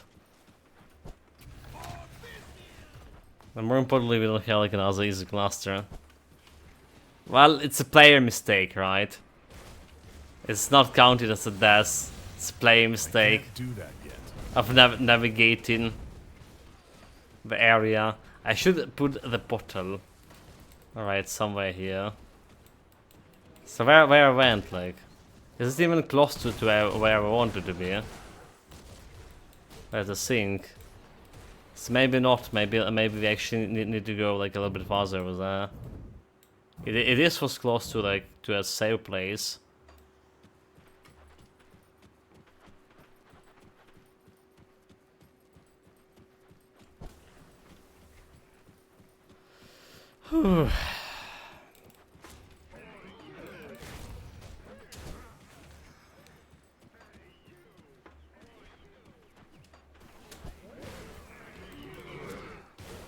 And to think that Memento Mori comparing myself yesterday with the Columbus.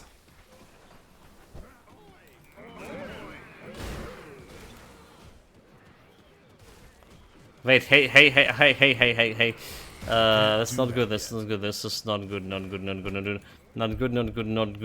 I already used the fucking stone here. I already used the fucking stone. Oh my god. This desert sand is actually dead corpses as dust LUL.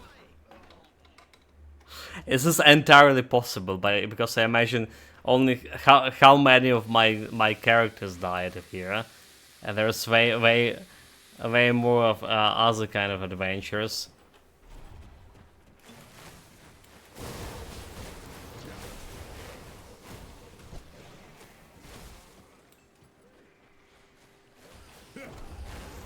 That skill's not. Perish on the way. But I'm like really scared to get out of there. I'm really scared.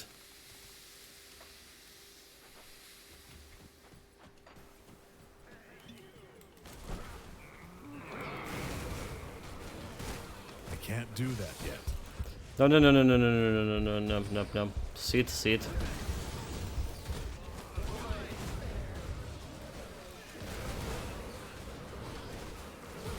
Oh, this extra protection is only if you have like extra health.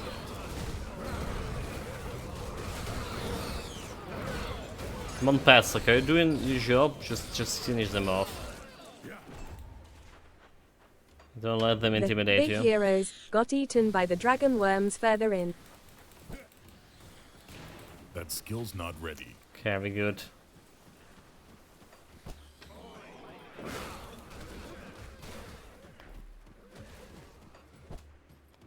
Are we good? Oh my god, we got it. Get the fuck out of here. Jesus Christ, this was so far away. This thing.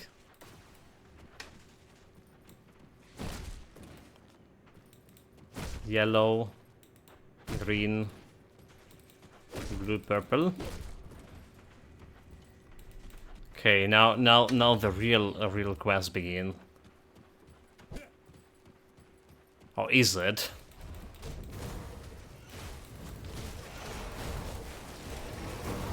That skill's not ready. I'm going to dispose of the maggots, so I imagine we will not have much problem with the maggots. With all the confusion.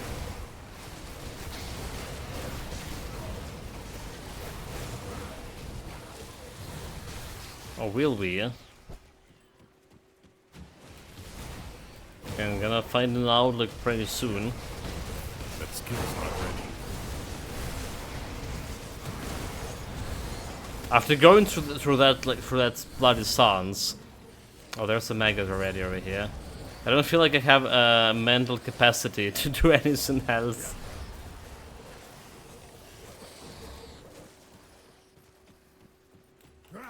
I can't do that yet.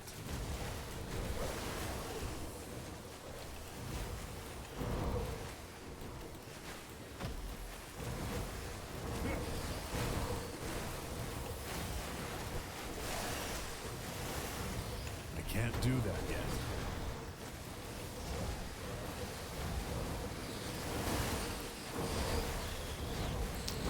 Go show them.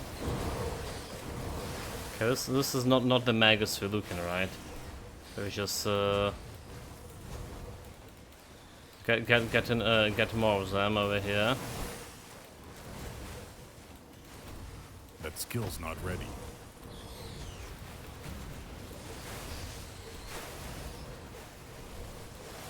Okay, where's the maggots? Okay, there you go.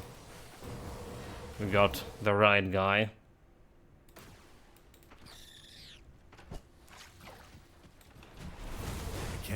May as well clear this area because we need my Manticore get out of cooldown.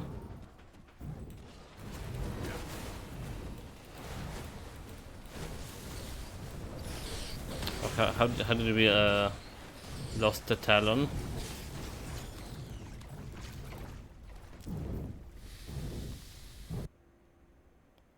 Right, Legion. Waiting 20 seconds for that Talon respawn.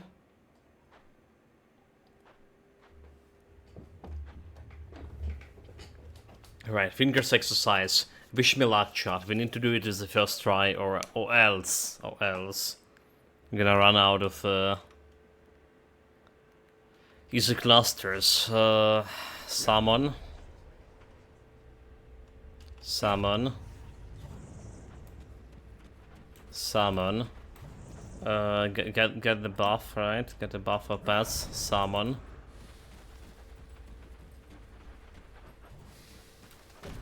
Summon. Summon. Skill's not ready. So make sure we attacking Orion Gyros there.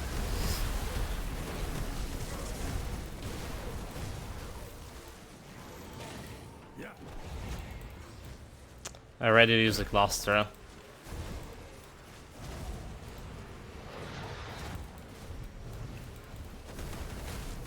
I can't do that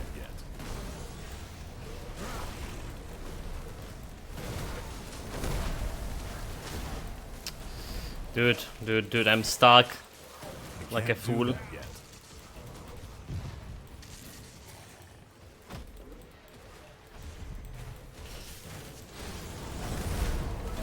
Got stuck like a fool. I can't do that yet.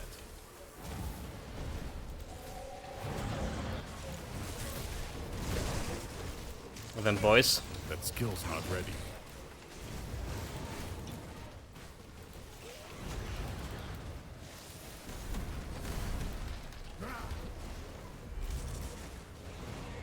I just realized I don't have wind spirits, did I? That For skill's terrorism. not ready.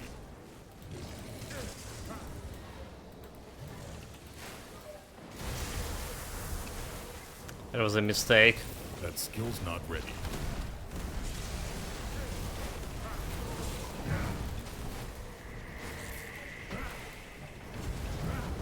$700.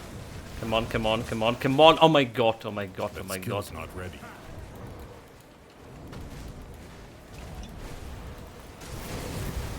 I did have a cluster, did I? I missed a mistake. There was a couple of GG. mistakes. Yeah, we could have killed him, but I done Ulster quite a 2 bit of heal, mistakes. Ulster 2 heal, Ulster 2 heal. I panicked It that works. it works. Yeah, it should works. Welcome, Asimov didn't heal at all. Panic mod today. Panic mod. Ulster 2 greetings, Ulster 2 mastered. Okay, we need to go through this one more time, though. Yeah. Yeah, it's definitely possible kills. So first of all, I forgot about my Wind Arrows. So that we're giving this like additional -15 resistance reduction. Second of all, I forgot to use my Devouring Swarm altogether. That's how bad that fight was going for me. Okay, summon, summon, summon. Get a potion. Get back to Doc's sons. Damn it, we need to go through the actual sons again. And that's like another easy cluster.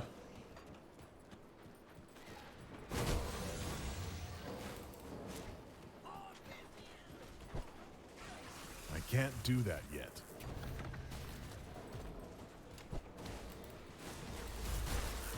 Get out of my way.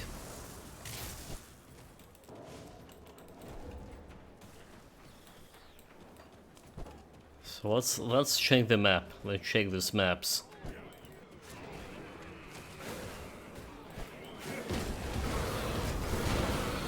can't do that yet. pets do their job. So we want to go over here, then we want to go over here, and then over here, and then after that over there. That's the whole plan of this operation. That skill's not ready. Get out. Okay, now we just need to get to this over there. I can't do that. Waiting for the potions. Here we go.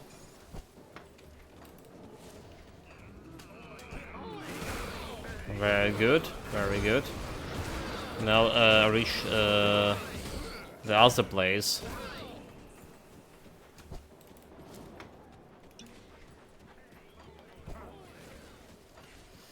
Come on, come on, come on. Over there. Nice, nice, nice. Then we can pop the cluster. That skill's not ready. And recharge the place too. I can't do that yet. Very good. First try, no challenge.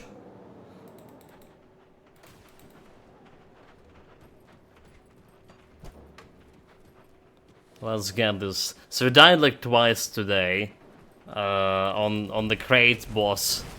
Once like just traversing the area, and another one like just while fighting the crate boss because I made some player mistakes. It's definitely a good candidate for a zero death hardcore playthrough.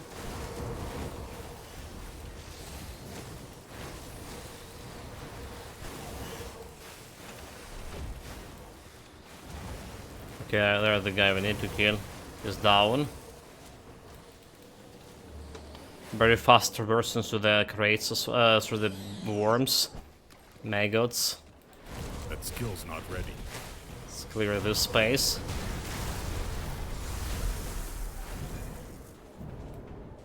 Try not to panic. Okay, fingers exercise. And all of that stuff.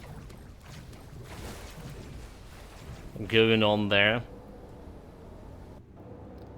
Getting all the health. I just resummon this guy, so we come in here with the full health. Alright. We have like easy cluster ready. Potions over here and my wind devils also.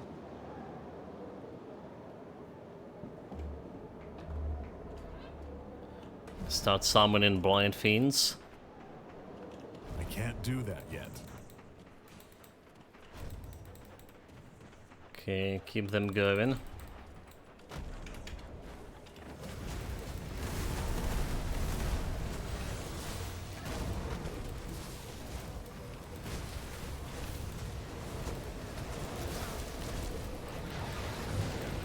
I can't do that yet.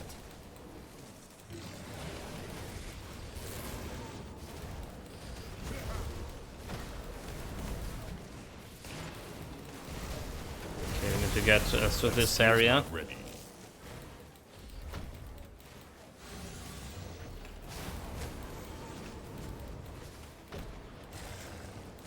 So killing him way faster now is when I actually oh my god, like they just got bloody stuck over there. Mistakes were made, mistakes were made. Slightly bit.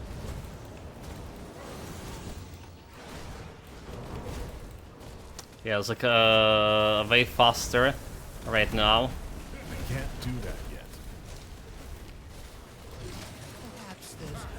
There we go, there we go. Apart from that mistake, kills super faster because, well, first of all we have this Wind Devils reducing his poison resistance, and then we are reducing a lot of resistance with Devouring Swarm as well. So that's how that went. Very, very fast fight. Well, maybe not as fast as like with my bleed build, which is also less chill, more chill, or as I say. This one, we have some dangerous moments, but nonetheless, all Celestials dead, the crate boss dead, and Well, we got a new recipe as well. Black beer with a drag. Wait, it was a craftable? Nani? Oh, it was a craftable. So I never had it, like... So this one is actually we are discussing about using this black beer of a drag on this build. Right. Because it has this like Lol, minus I got 15... plenty. Yeah, minus 15 poison of acid resistance. And I didn't realize I couldn't craft it myself, huh? First of all, thanks to Memtomori, we got a night shard, which I also didn't have. And then apparently we didn't have like crafted the recipe for this one as well. YW. Yeah. Well, that's done. That's done, chat. Time to summarize the build. Time for like long 40 minutes of me just talking and recording a video for YouTube. I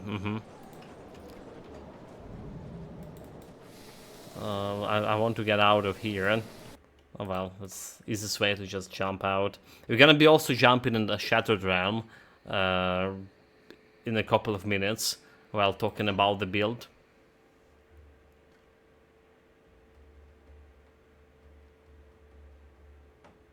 Let's do some couple of things in advance before we start in. Right, so what I wanted is just get into the build calculator over here. And just import my current character. Okay, we good. And then we just also want to just jump on a item database. Alright.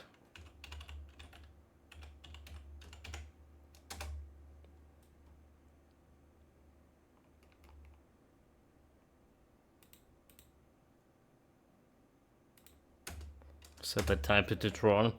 Alright guys, so let's get this YouTube video recording done.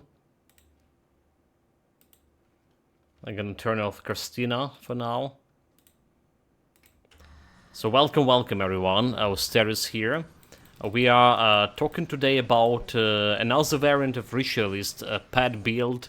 We had concentrating this build around Unstable Anomalies. Alright, the Blight Fiend, Unstable Anomalies, we can summon them 4 Blight Fiends with a 3 seconds interval. So basically we can constantly have 3 Blight Fiends roaming around and doing the damage. And the damage type is Poison Acid. And no skeletons, only Brian Sword. And well, we have a Primal Spirit as well as Eldritch Talon as a part of that endgame gear we're using. A few words right away. Build is great. Good early game, mid game, late mid game. And that's we're talking about playing it straight away on ultimate difficulty, because that's what we do. We're playing it on ultimate difficulty right away with solo self-found, basically, so we're not getting any items from my Grimdawn stash up until level 94. And the build show itself really good in those stages. Late game, it's just super. On par with any good tier 1 builds. Very fast cleaning speed. Basically, you have no danger for taking damage from any scene with 36k health and 3 Blind Fiends plus Brainstorm roaming around and aggro everything else. The build capable of killing Celestials, Kalagadra, Ravager, Mogodran. Not only capable of killing them relatively fast. So Mogodran was the fastest kill. We done it like under 2 minutes, something like that. We did have the problem with Ravager, maybe the most Ravager Flash, because my pets couldn't face tanking for too long. But because we could resummon my Blind Fiend every 3 seconds, right? You didn't have like problem dealing continuously damage to him. The fight itself taken around 5 minutes, I think, maybe 6. So it was the longest fight among the Celestials. And Kalagadra also proven to be quite easy to kill. Well, relatively speaking, easy to kill. Longer than Mogadran, but faster than Ravager. And my pets were able to face stun him with a relative success. They still were dying here and there, but again, because you can resummon them pretty often, especially Blind Fiends, the damage was going. We have quite a good resistance reduction, minus resistance reductions on this build, despite that the 2 classes we play in here with, a Shaman and Necromancer, don't have any native minus resistance reduction to poison acid damage. So we are able to circumvent this with constellations and gear, and some special paths like the Talon. Alright, so in total that minus resistance reduction was around 120%, minus 120%. We're gonna be calculated it a little bit later date. And I'm very satisfied with the build, super strong, super reliable. We also killed Great Boss. Great Boss was also a relatively fast kill, and maybe a little bit trickier, more dangerous than killing the Great Boss with my previous build, with the Warden, with the damage Blade Arc that we had. Nonetheless, we killed him fast, and we had even more space, like in reserve to maneuver around for my pets, like for me to still am alive. There was some player mistake, and I almost get myself wiped, but again, player mistakes and the build mistakes, it's a different questions. So what we're gonna be talking about here, that's also a short intro. We're gonna be jumping into a Shattered Realm, demonstrate how the build perform in Shattered Realm level 65. We're gonna aggro all 4 bosses of Shattered Realm at the same time. We're gonna be talking about early game, mid game, late mid game, what kind of items you want for this build, what kind of skills you want to jump first, and what kind of skills you can wait until later date. And also we're going to be talking about obviously end game gear, end game skills, items, constellation, and so on. Let's jump in. Shattered Lamp, a little bit of demonstration. So I only have 65 level available to me, so yeah, and maybe not the best level to try your builds on, but it's sufficient for most of the players because of the amount of rewards it's giving. How far shall we go? So we jump in level 65 here, and we summon my pets. Right, summon my pets. We also have here Wind Devils. With current patch, we're using Elixir of Mogadran for additional health and total speed for my pets. I'm gonna be showing this pet stats a little bit later in the game. Should be some special timing on that for YouTube. Timestamp. For now, let's go. Blight Fiend. So we continuously using my Devouring Swarm for reducing enemy resistances. We also have bonus damage with Call of the Grave. Right, and health healing with the totems. And can heal my pets with the totems, then periodically I can summon this spirit, the primal spirit. So basically, this is our rotation. And we have on one, we have this pet attack, so I can use the pet attack for prioritizing special targets that we need to kill fast. Like this arcane elite we saw just a couple of seconds ago. So that's a skill rotation for this build.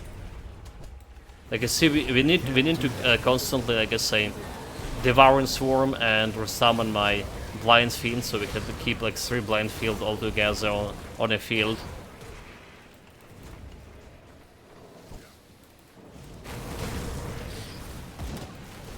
That skill's not ready. We can see the cleaning speed for those guys are really fast.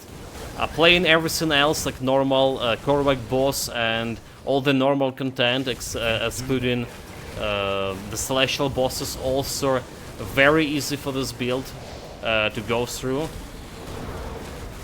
We just steamrolling through that, like running around, enemies just dying, and that's what happened. Korvac died like basically in a seconds without doing much, without my health bar and my pet health bar moving at all. That was a Korvac fight.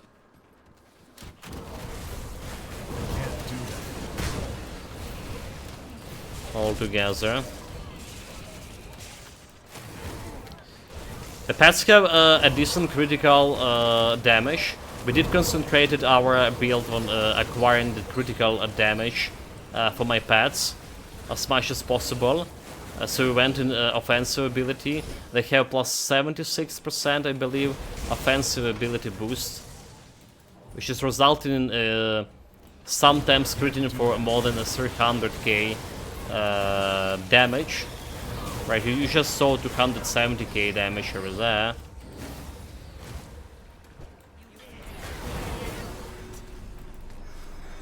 Okay, that's all boss time. Actually, we didn't move the timer that far, do we? Okay, so like I say, we want to pull all the bosses, and they were here. Oh wait, why there's only one?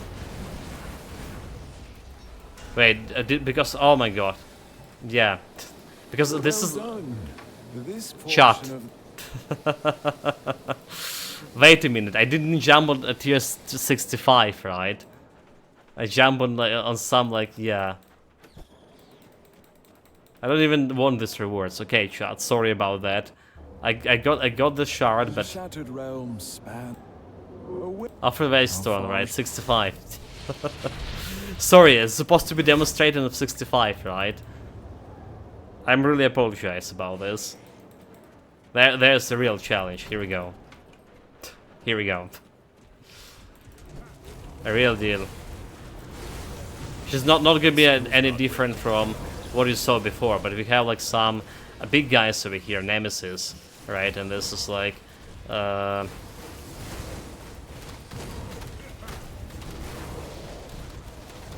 fun part.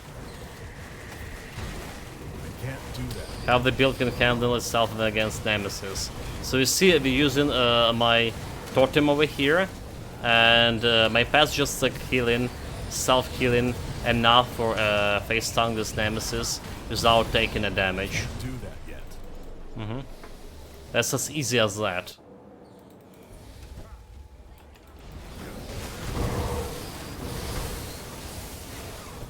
In fact, I think we're going through this like faster than this normal one we were doing, tier 1. Yeah, for whatever reason I feel in... okay, hold it.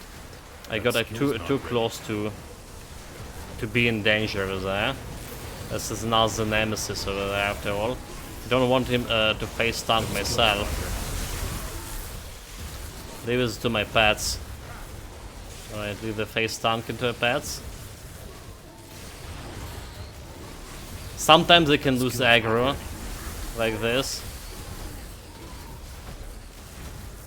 They can retake it pretty fast. Where are you running, you go, right? I can't do that yet. There we go. It's dead. Yeah, because the Blight Fiend can overpower the aggro from Brian's Soren. And when the Blind Fiend expired, and this aggro resetting, we have sometimes the problem when I'm using too much of a Devouring Swarm that enemy can rush to me. Usually not actually that big a problem with 36k health. It's literally, I was talking about this for a couple of days, it's the highest health build I ever had.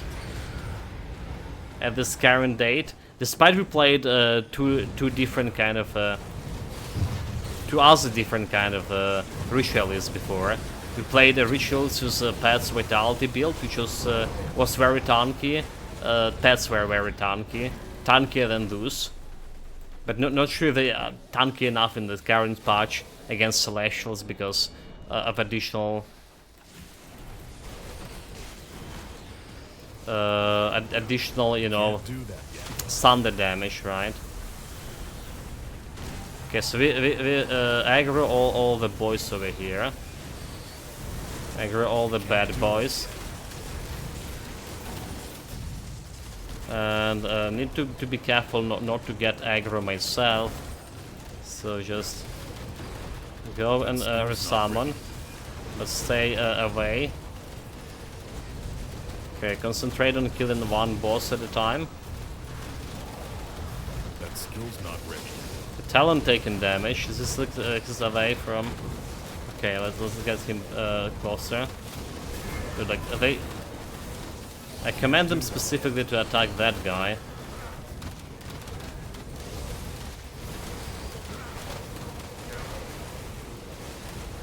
They're all dead, but we lost the Brian Soren. Right, we lost the Brian Soren in the process. The pets can die with a situation like that. We don't have like perfect resistances for them yet. Well done. But that's enough of this. So that was a short demonstration. Supposedly be this short, but it's actually got longer than expected. In the Shattered Lamb 35, and we got pretty easy fights with the 4 bosses. Pretty easy for 4 bosses, that is. You can check the full video. We're fighting all of these Celestials and the Great Boss in this video description below. Right, it's just dropping you to the full stream when we go in through the part of that Forgotten Ghost DLC, and we jump in to that Celestial fights and the Great Boss after. Okay, so next is early game, mid game, and what to do with your build in this like well, conditions. Right, so early game items. There's one item you absolutely want in early mid game, most infrequent, easy to get, the Scorpius Pummeler. So it's giving you more critical damage to your Brian Sword and Blind Fiend, but it's also convert all the physical damage for both pets, for both of them, to acid damage, right? And poison acid damage, this was all this build about.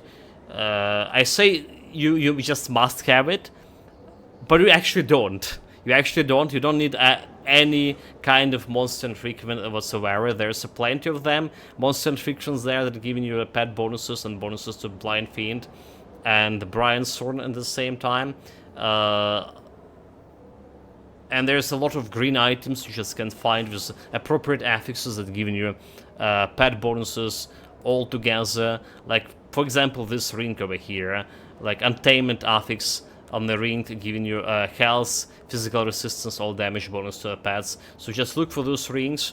How we playing this build again? We jumping right on ultimate. In order to jump on ultimate, you need to buy the special items called Savor Merit from ultimate difficulty on other character.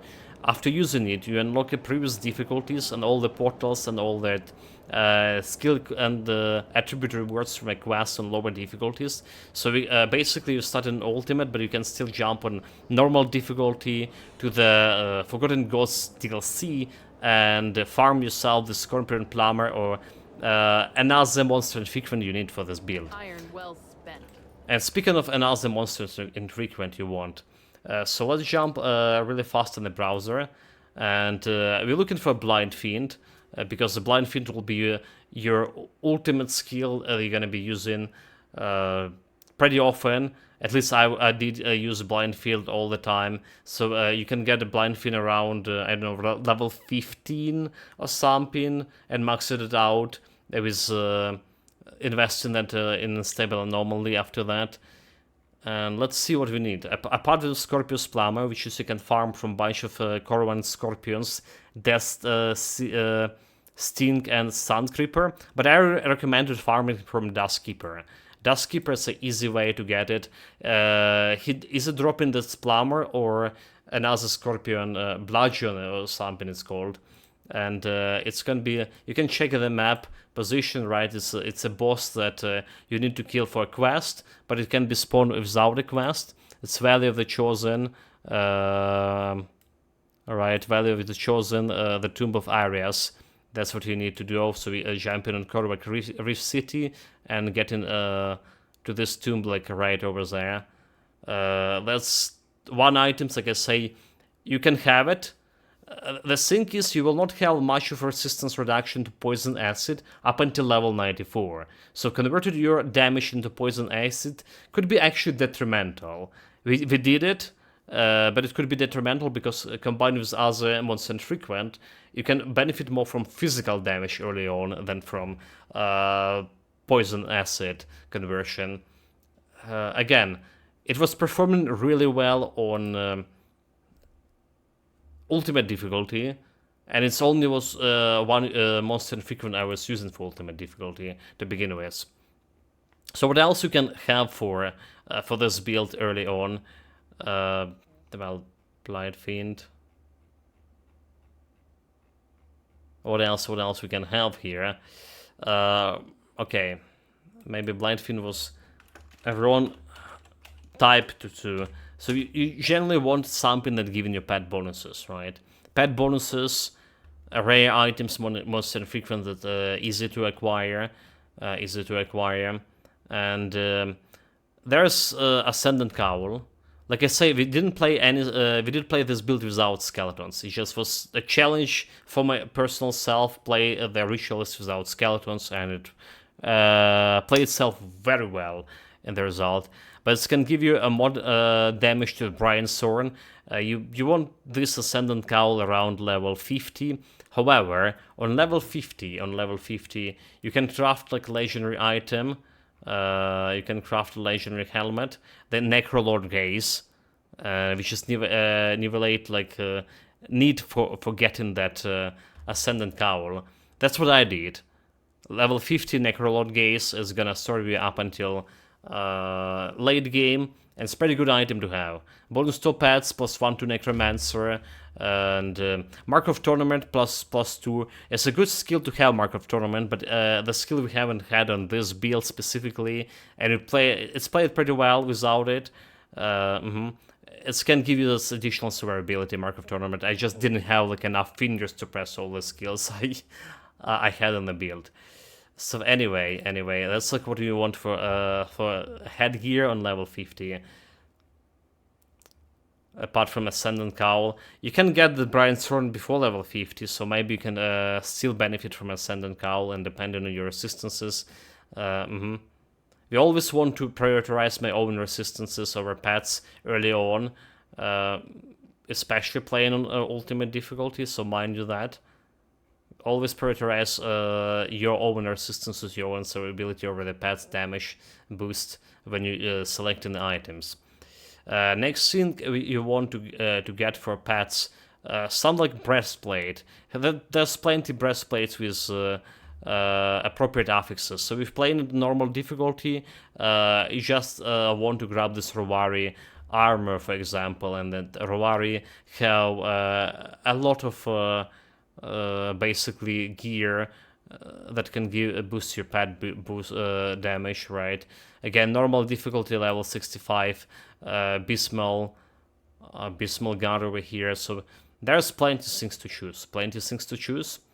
For the belt, I recommended craftable belt, not the one you see over here, but the one you can craft with your own two hands. It's called the oh my god, Waste Guard of okay, so oh my god, The one that's giving you the +1 shaman skill, basically. So we go into shaman. Metal. You just type the shaman, and you can find the belt over here. There's a couple of them. Solar belt. Okay, solar belt level 35, +1 to a shaman. There's solar griddle, another level 17, level 50. There's one for necro as well, but necro starting with level 65 over here for whatever reason. Yeah, it's not that great. It's not that great. So the shaman, that's one that's giving you pet bonuses. Pet bonuses, and if you chicken out the pets, right, there's the one with occultist that giving you also pet bonuses.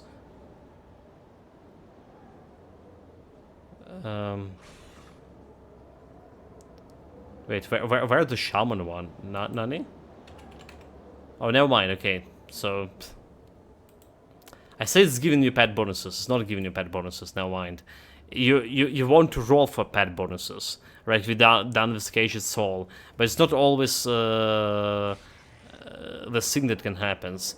So basically, you want this one, but any other belt you're gonna get with plus 2 pets will be just sufficient enough. Maybe a Necromancer belt also will be just alright as Shaman belt. Because it's getting plus more points into blind field. In my experience, it was no problem getting close to the hard cap on a blind fiend before the late game. There's so many items that giving you plus. Is the Brian Sword or blind fiend? So many affixes, and then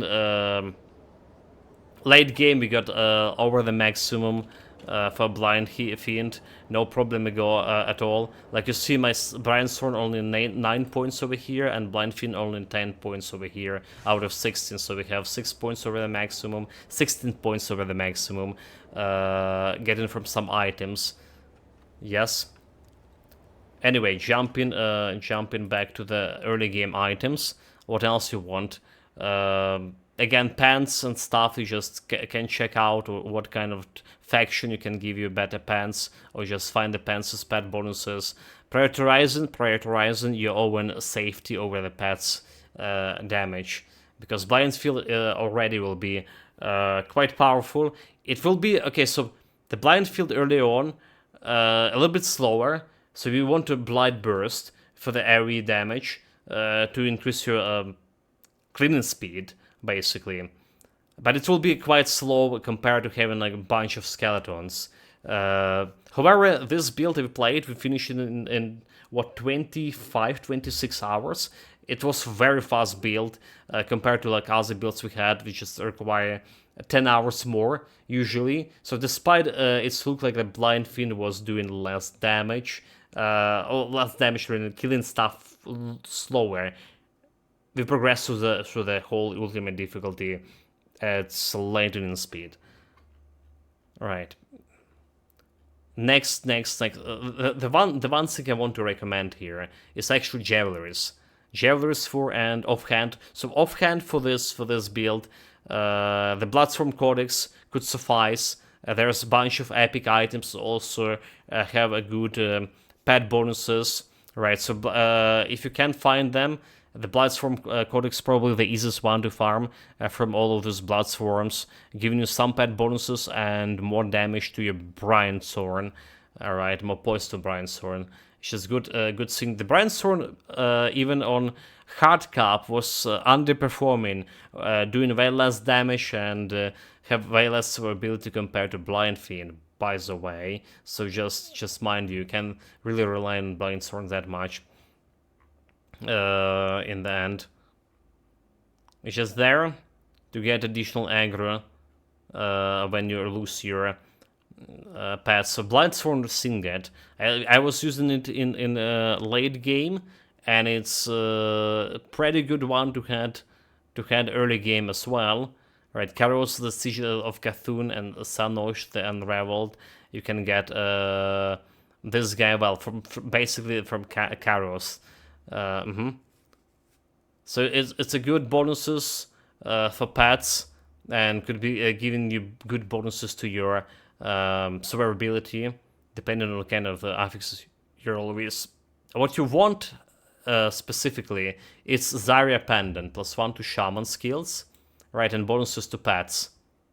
Shaman and pets, that you can farm. And I was using Hellion Crest for a while as well on this build, just for, okay, not did I Hellion Crest? Hold it. No, not a Hellion. Okay, I did use Hellion Crest for this offensive and Primal Spirit most seconds, but Wendigo gains could be better there, depending. It's giving you like additional physical damage to Brian's sword, and that's why I was saying that you don't especially want to get this conversion physical into acid poison early on, because you can lose this additional physical damage with Brian's sword over here, and we have some minus resistance to the physical damage with the build early on, right, with Devouring Swarm. So we can utilize it to get even more damage when you pass doing physical damage. However, again, my physical acid, we basically got this Scorpion Bludgeon on level 30 or something, or 25, and it was working since then pretty good. Right. About the medal itself, I do recommend as well to look into Necro Rare one medal, which I was using for myself for this build. Is giving you +1 to Necromancer, the Death Watcher Pendant. You can buy it from merchants near the Blood Grove, right? If you go to the Blood Grove, there is a secret merchant there. So let's get the world map. All right. Type the Blood Grove here. The Blood Grove. So if you look at the Blood Grove over here, this is a portal. This is a portal. There is a merchant over here. Those guys are selling those monster infrequent. So you want to cross the breach over here from a portal. Cross the breach, and there will be entrance to this river here that you can go under the breach to reach these merchants. And that's where you can buy this pendant. That's what your pendant giving you plus, well, a total speed Mogren Pact, and giving you some +1 to Necromancer, as well as some, depending on how lucky you are, roll some good resistances on it. So that just consists of items for early game, and also thing to. Oh, the Necrosop is here. Welcome, mate. Greetings. I was up top. Well, there's good items like Mystical Dreadguard you can use, right? There's a bunch of, like I say, faction items overall. Like you see, there's Hellion Crest I was using, and Death Watcher Pendant I was using on this build. There's Necrolord Gaze as well, and what else? There was the bunch of rings. Early rings like Legion Conjuration rings that you can get on level 55 from a Blank Legion, for example. There's a lot of pet gear all around. Skill-wise, like I say, you absolutely want to get your early on Blind Fiend as fast as possible, and you want to get this Unstable Anomaly for this build as fast as possible. Then moving after into that Blight Burst, right? So you can skip Routine Fumes, put it on 1 point or something, and move directly into Blight Burst, plus level up your... So that's what we did, like we level up Necromancer tree, get the Blight Burst, get the Master of Death, and after all we got all of this, only after like we moved to a Shaman and started investing into Brian's Thorn, Mogadon Pact, Heart of the Wild, right? We wanted Heart of the Wild and Orc Skin early on if you're playing on Ultimate. Don't need Orc Skin on normal. So from Brian's Thorn you want the Ground Slam and Embodying Presence. It's very important. And later on you can add the Wendigo Totem. Later on I added close to the end game, late mid game, and only we needed to use only in late game fighting this, like I say, the Celestials and maybe Shattered Realm, because my pets do have the damage Health Leech from Thor Constellation as well. Also we have those Wind Devils and Devouring Swarm. Wind Devils scaling, converting into acid damage, the physical damage, but we're gonna talk about it later. And early devotions you want, right? Early devotions you want for this. Well, there's either a Shepherd call or, you know, Bismal command. We did use the Bismal command for this pet build, but you can go either of those. What you actually want, you want to get to the Mistress of Rumors, right, as fast as possible, so get the Rumor and start leveling it up, because this is giving you that poison acid resistance or as early as you can get, right? And while Manticore also will be interesting and useful, acid spread from Manticore early on with resistance reduction, flat resistance reduction. However, your endgame gear providing you already by default with 28 resistance reduction, so if you didn't reach the Manticore level before you get to the end game gear, is basically, well, it's gonna be overriding with your the Ghoul Malice set, so it's giving you the 4 pieces of the set giving you 28 reduction target resistances with Mogadon Impact, right? And this only the highest flat resistance reduction is applying. So that was Constellation, that was skills, and that was items in early / mid game. Late game and pet stats. Let's start talking about how my pets are looking like stats wise, right? How I'm looking stats wise as well. A little bit more of introduction to the build. You saw my health, 36k. The highest health build I had in a whole those 20 builds we were done, or 19 builds. I spent much of my points into physique over here.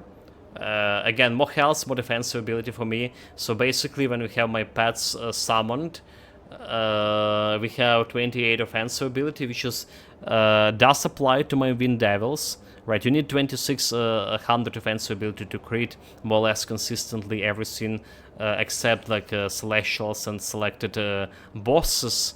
So this is like more than enough. 16% legacy critical chance. This is applied directly to Wind Devils, so they can do some damage at least. Right? Defensive ability applying to myself. Not really that great, but enough for me to survive with this amount of health. Definitely not good against Celestials, but again, you need around 2600s for normal play. Normal play on elite difficulty and not including those super bosses, so that's good. Armor was a little bit on the lower side in terms of absorption and value, nonetheless acceptable. You see like maximum resistances over 86 over here, 83 over here, and 22 physical resistance with the pets, which is getting me in a good place. What else we cared about this build? We had a little bit of health regen here, surprisingly or not. We care about my total acid damage, 122%, which is again applying to my Wind Devils, right? And we have the same going with poison damage here, 1153%.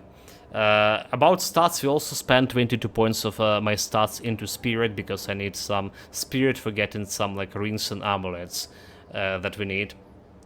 And you can spend more of this, which is going to increase the damage of your Wind Devils. But again, in terms of damage, Wind Devils not doing that much of damage. I'm keeping them for a specifically additional resistance reduction instead of like doing any significant damage.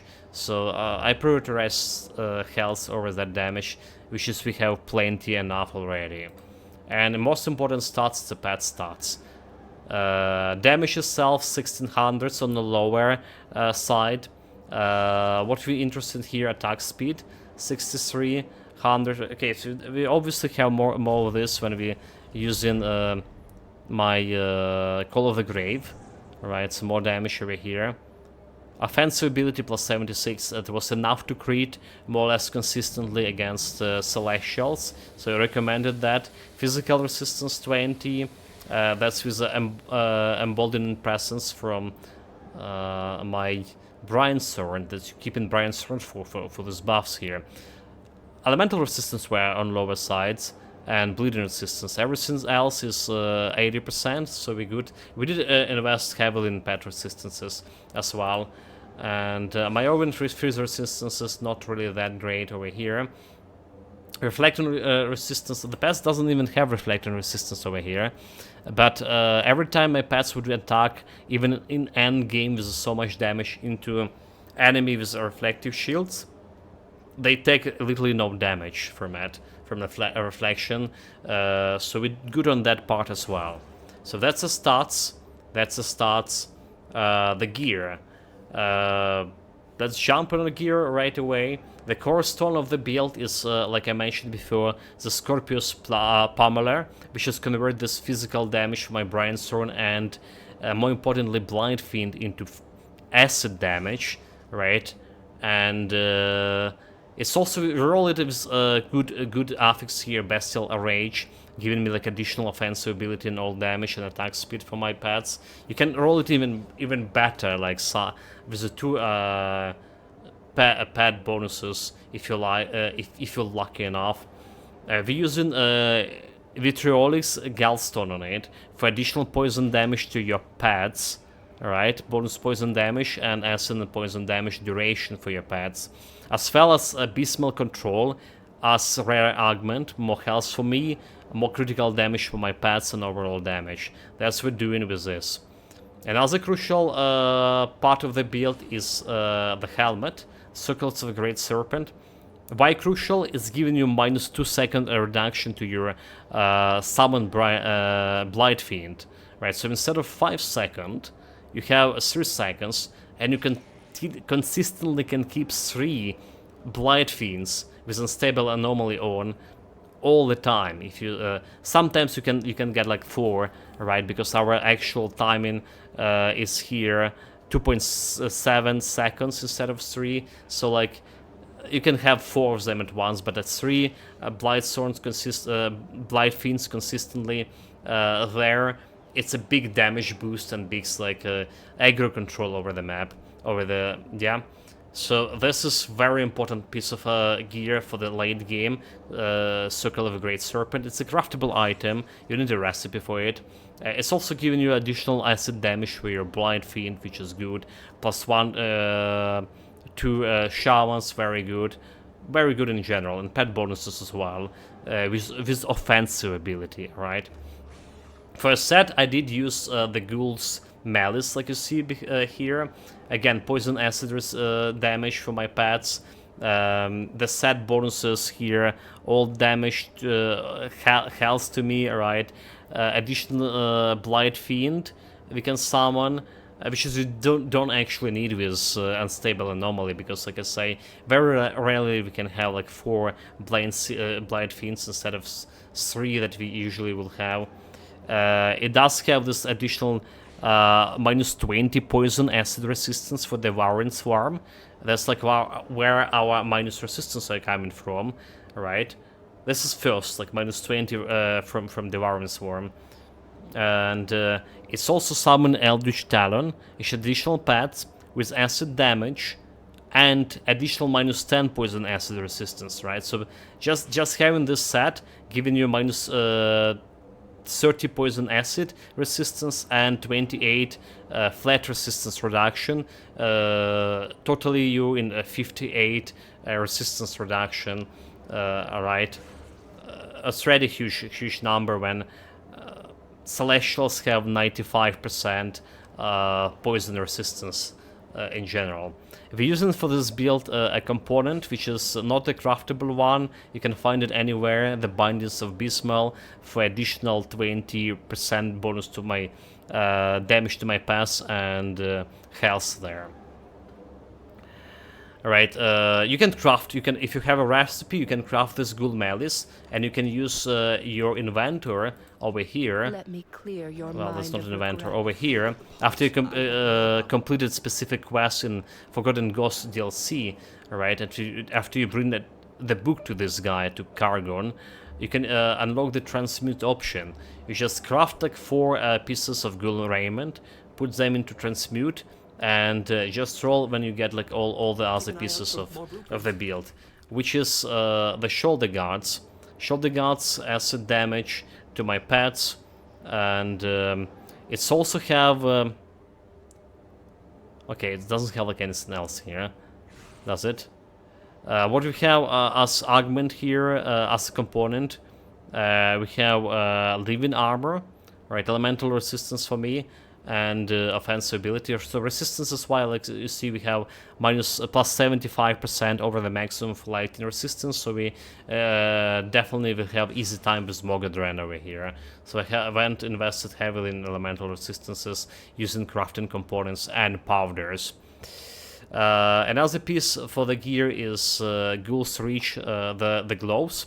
The gloves are have web weavers, right? Every time you crit in, or your pets crit in, right?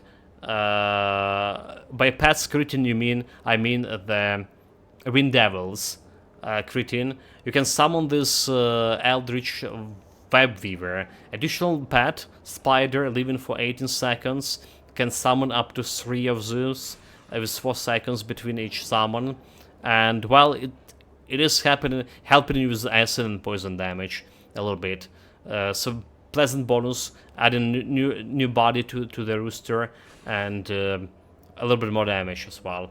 Lastly, the Gould Mark as a legendary medal, more acid damage to pets, vitality converted to acid for pets. If there's any pets with vitality damage we didn't have like over here, right? More poison damage to my blind fiend, and vitality damage for blind fiend converted to acid damage, which is again we don't have any conversion, and it's also giving you the additional poison acid damage to Brian's Thorn. All right, okay, acid damage to Brian's Thorn and poison damage to well, poison as well.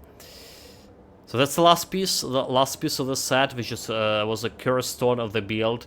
And another important item here to mention. So I do use them, by the way, I use them, like I say, word stone over here because we heavily went into elemental resistance. Crucial items, Night Shard. So thank you, Memento Mori, for sharing his item with me, and we didn't need to farm it, right? The Night Shard you specifically can get from Celestial Totems, right? And it happens that I didn't have it, this specific item. Again, chat community helped here, so really appreciate it. It's giving you additional minus 15 poison and acid resistance to the Warren Swarm, right? At top of this 20% you get in from here, from a set bonus, from a Ghoul Malice. So additional, okay, poison acid. It's also giving you +1 to Necromancer and +1 to Shaman, and guys, one minute, one second here.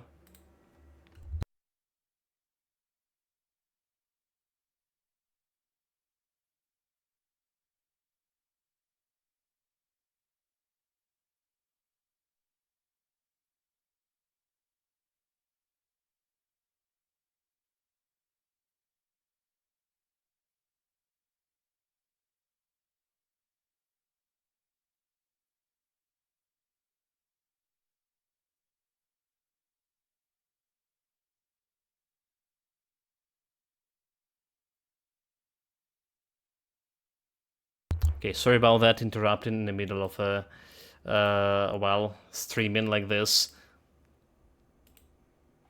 But the phone call I need to take. Back, also welcome Nickers, right? Greetings, mate, greetings. I'm gonna be cutting this for YouTube, by the way. So it's okay for me to say a couple of words here.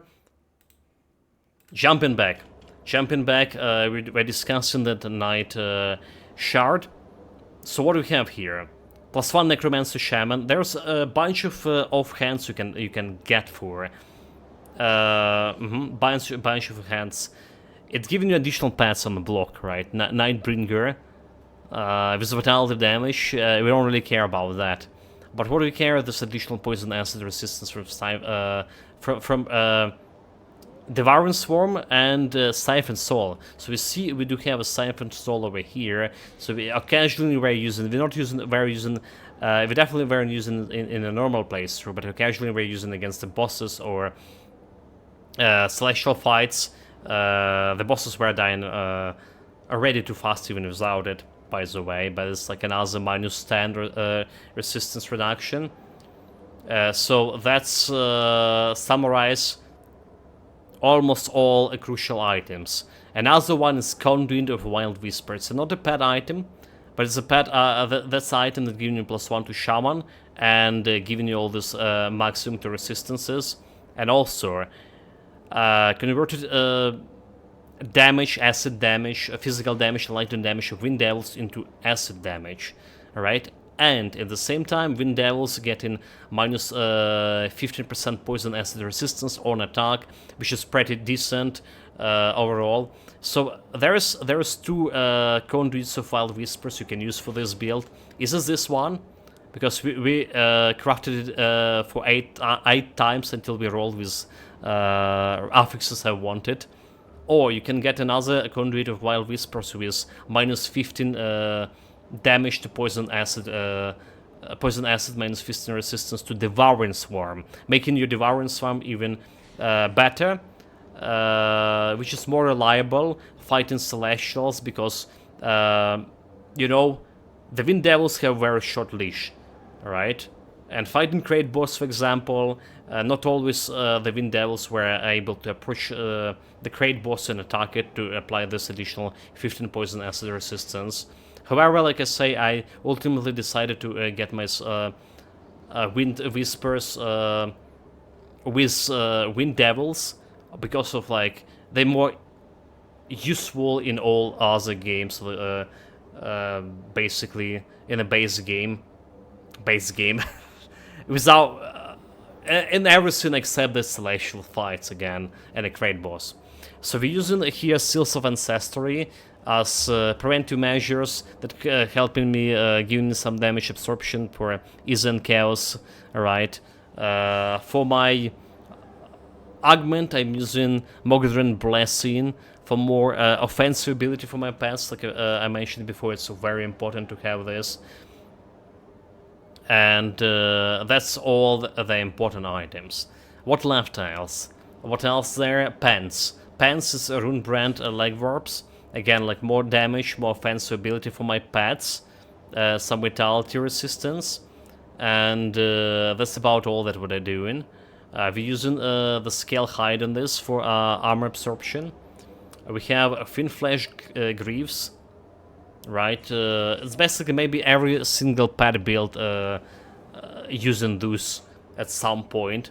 There's another boots we could use, so this is giving you all damage and defensive ability. There's another boots that giving you a little bit more, I believe, offensive ability for your pets.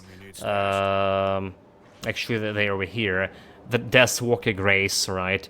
7% offensive ability and health. But I ultimately decided to go with Thin Flesh because we already were good on offensive ability for pets, and then damage, the flat damage was more important for me than this. Safe with me. Plus, Blight Burst was also good to have.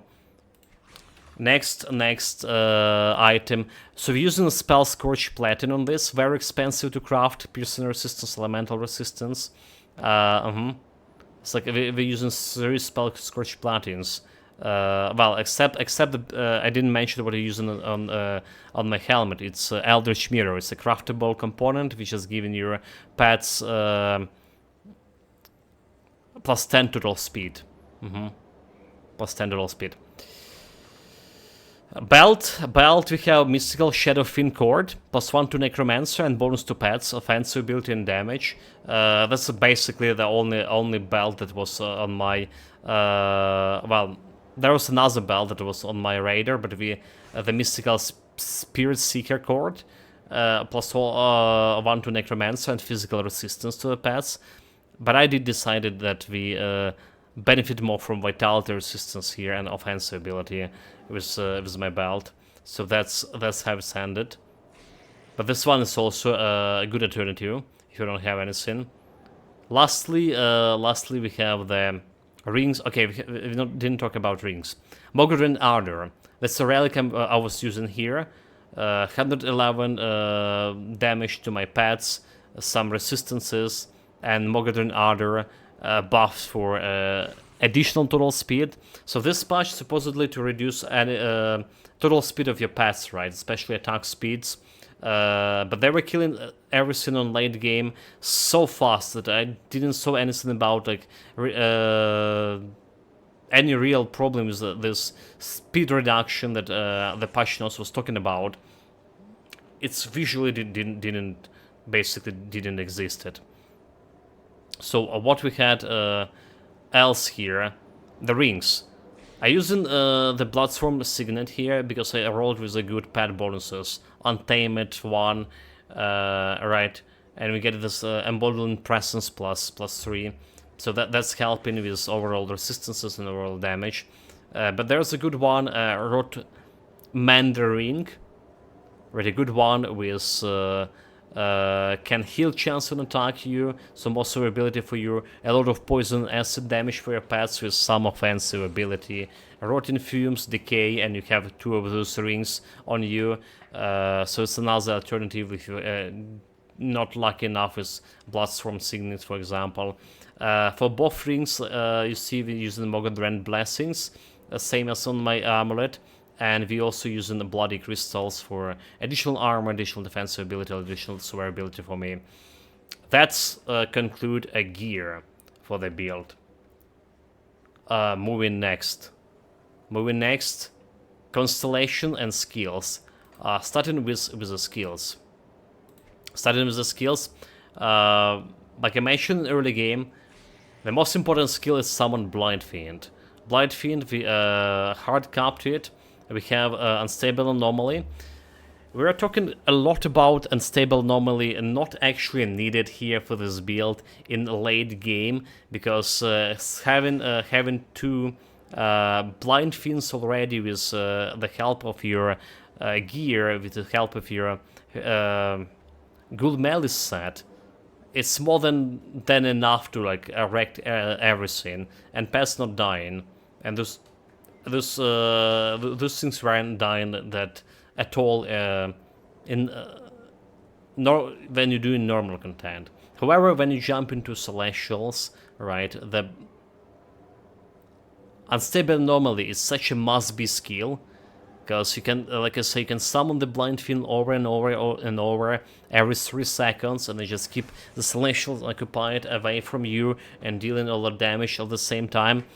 It's a way better choice than playing without it. So I'm very satisfied with it.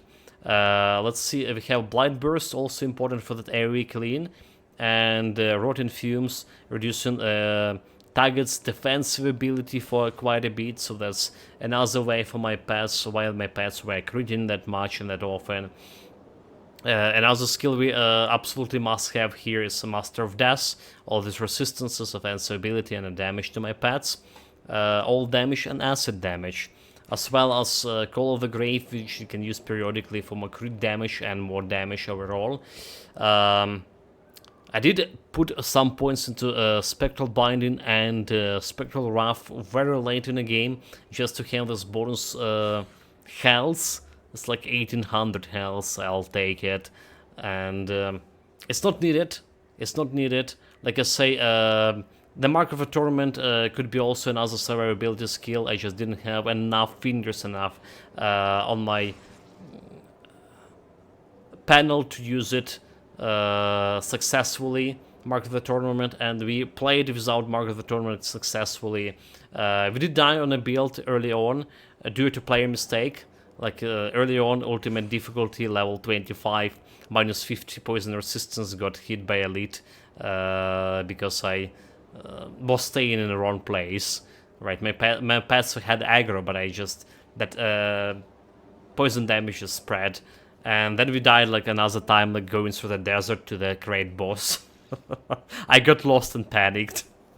But overall, the build is very much suitable for a hardcore playthrough because it's very reliable, have very great survivability, right? It's just, you know, player skills sometimes does matter, players' mistakes.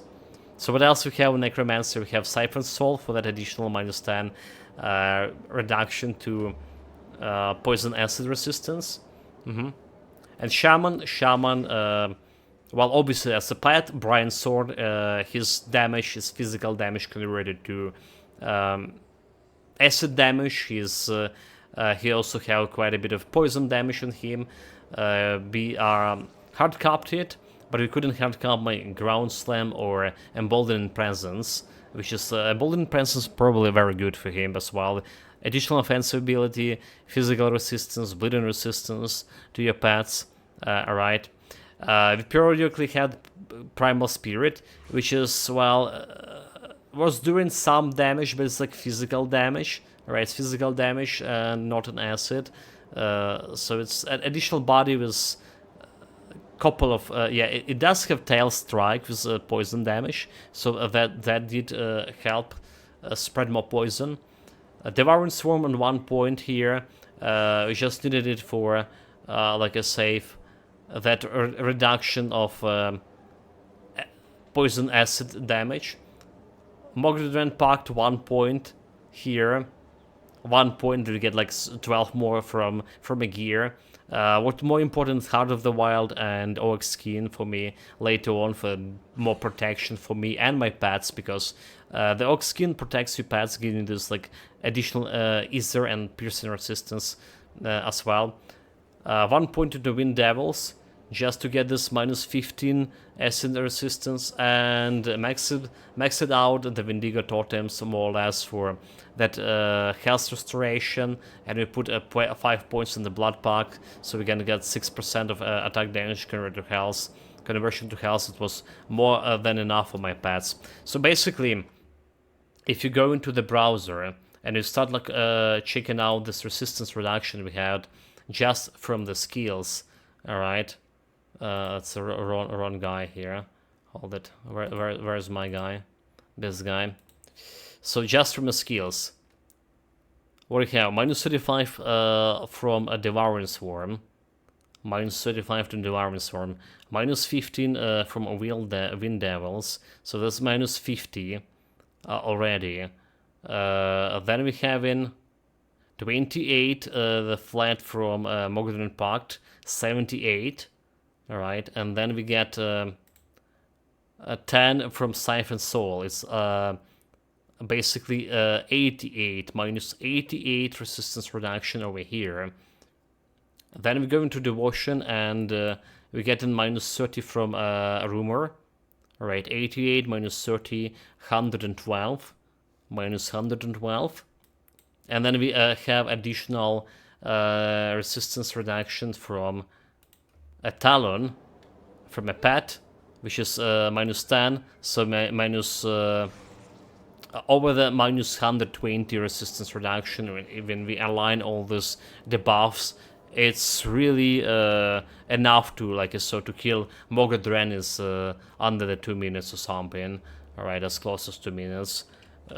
So that was that. Devotion itself. So that's how we spread. We went a lot of into defensive, getting my pets a lot of resistances instead of more damage in the devotions. We run with Bismal Bounce early on, but I only put 2 points later on after min-maxing in Bismal Bounce for getting this additional 80 damage to all pets. So important constellation, Rumor. Have 4 points in the Mistress of Rumor, and getting this Rumor with minus poison acid resistance. We put it on the Blind Fiends. Then we get in Manticore with all of this acid damage to pets and acid spray, which we put to Wind Devils.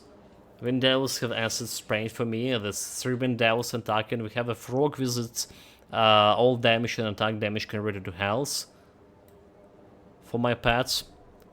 The Raven, it was needed to get Mistress of Rumors to get this Eldritch, right? It does have some pet bonuses.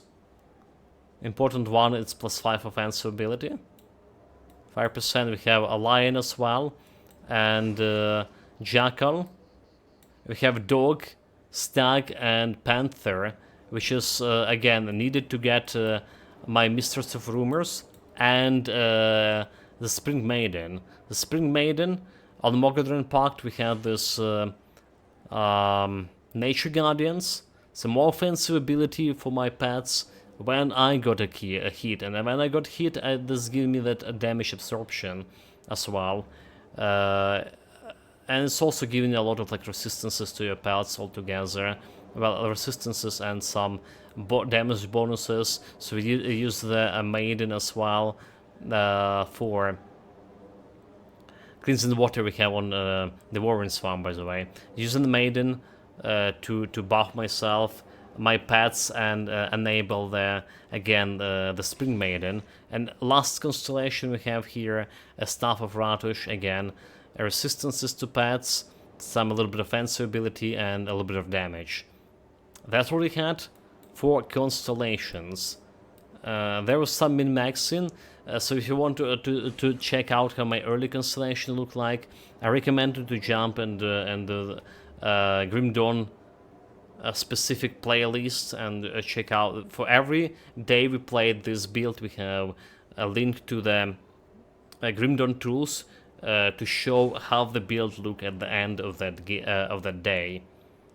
Right, devotion, constellations, and skills and gear. We covered all of this. I guess that's about all to say about the build.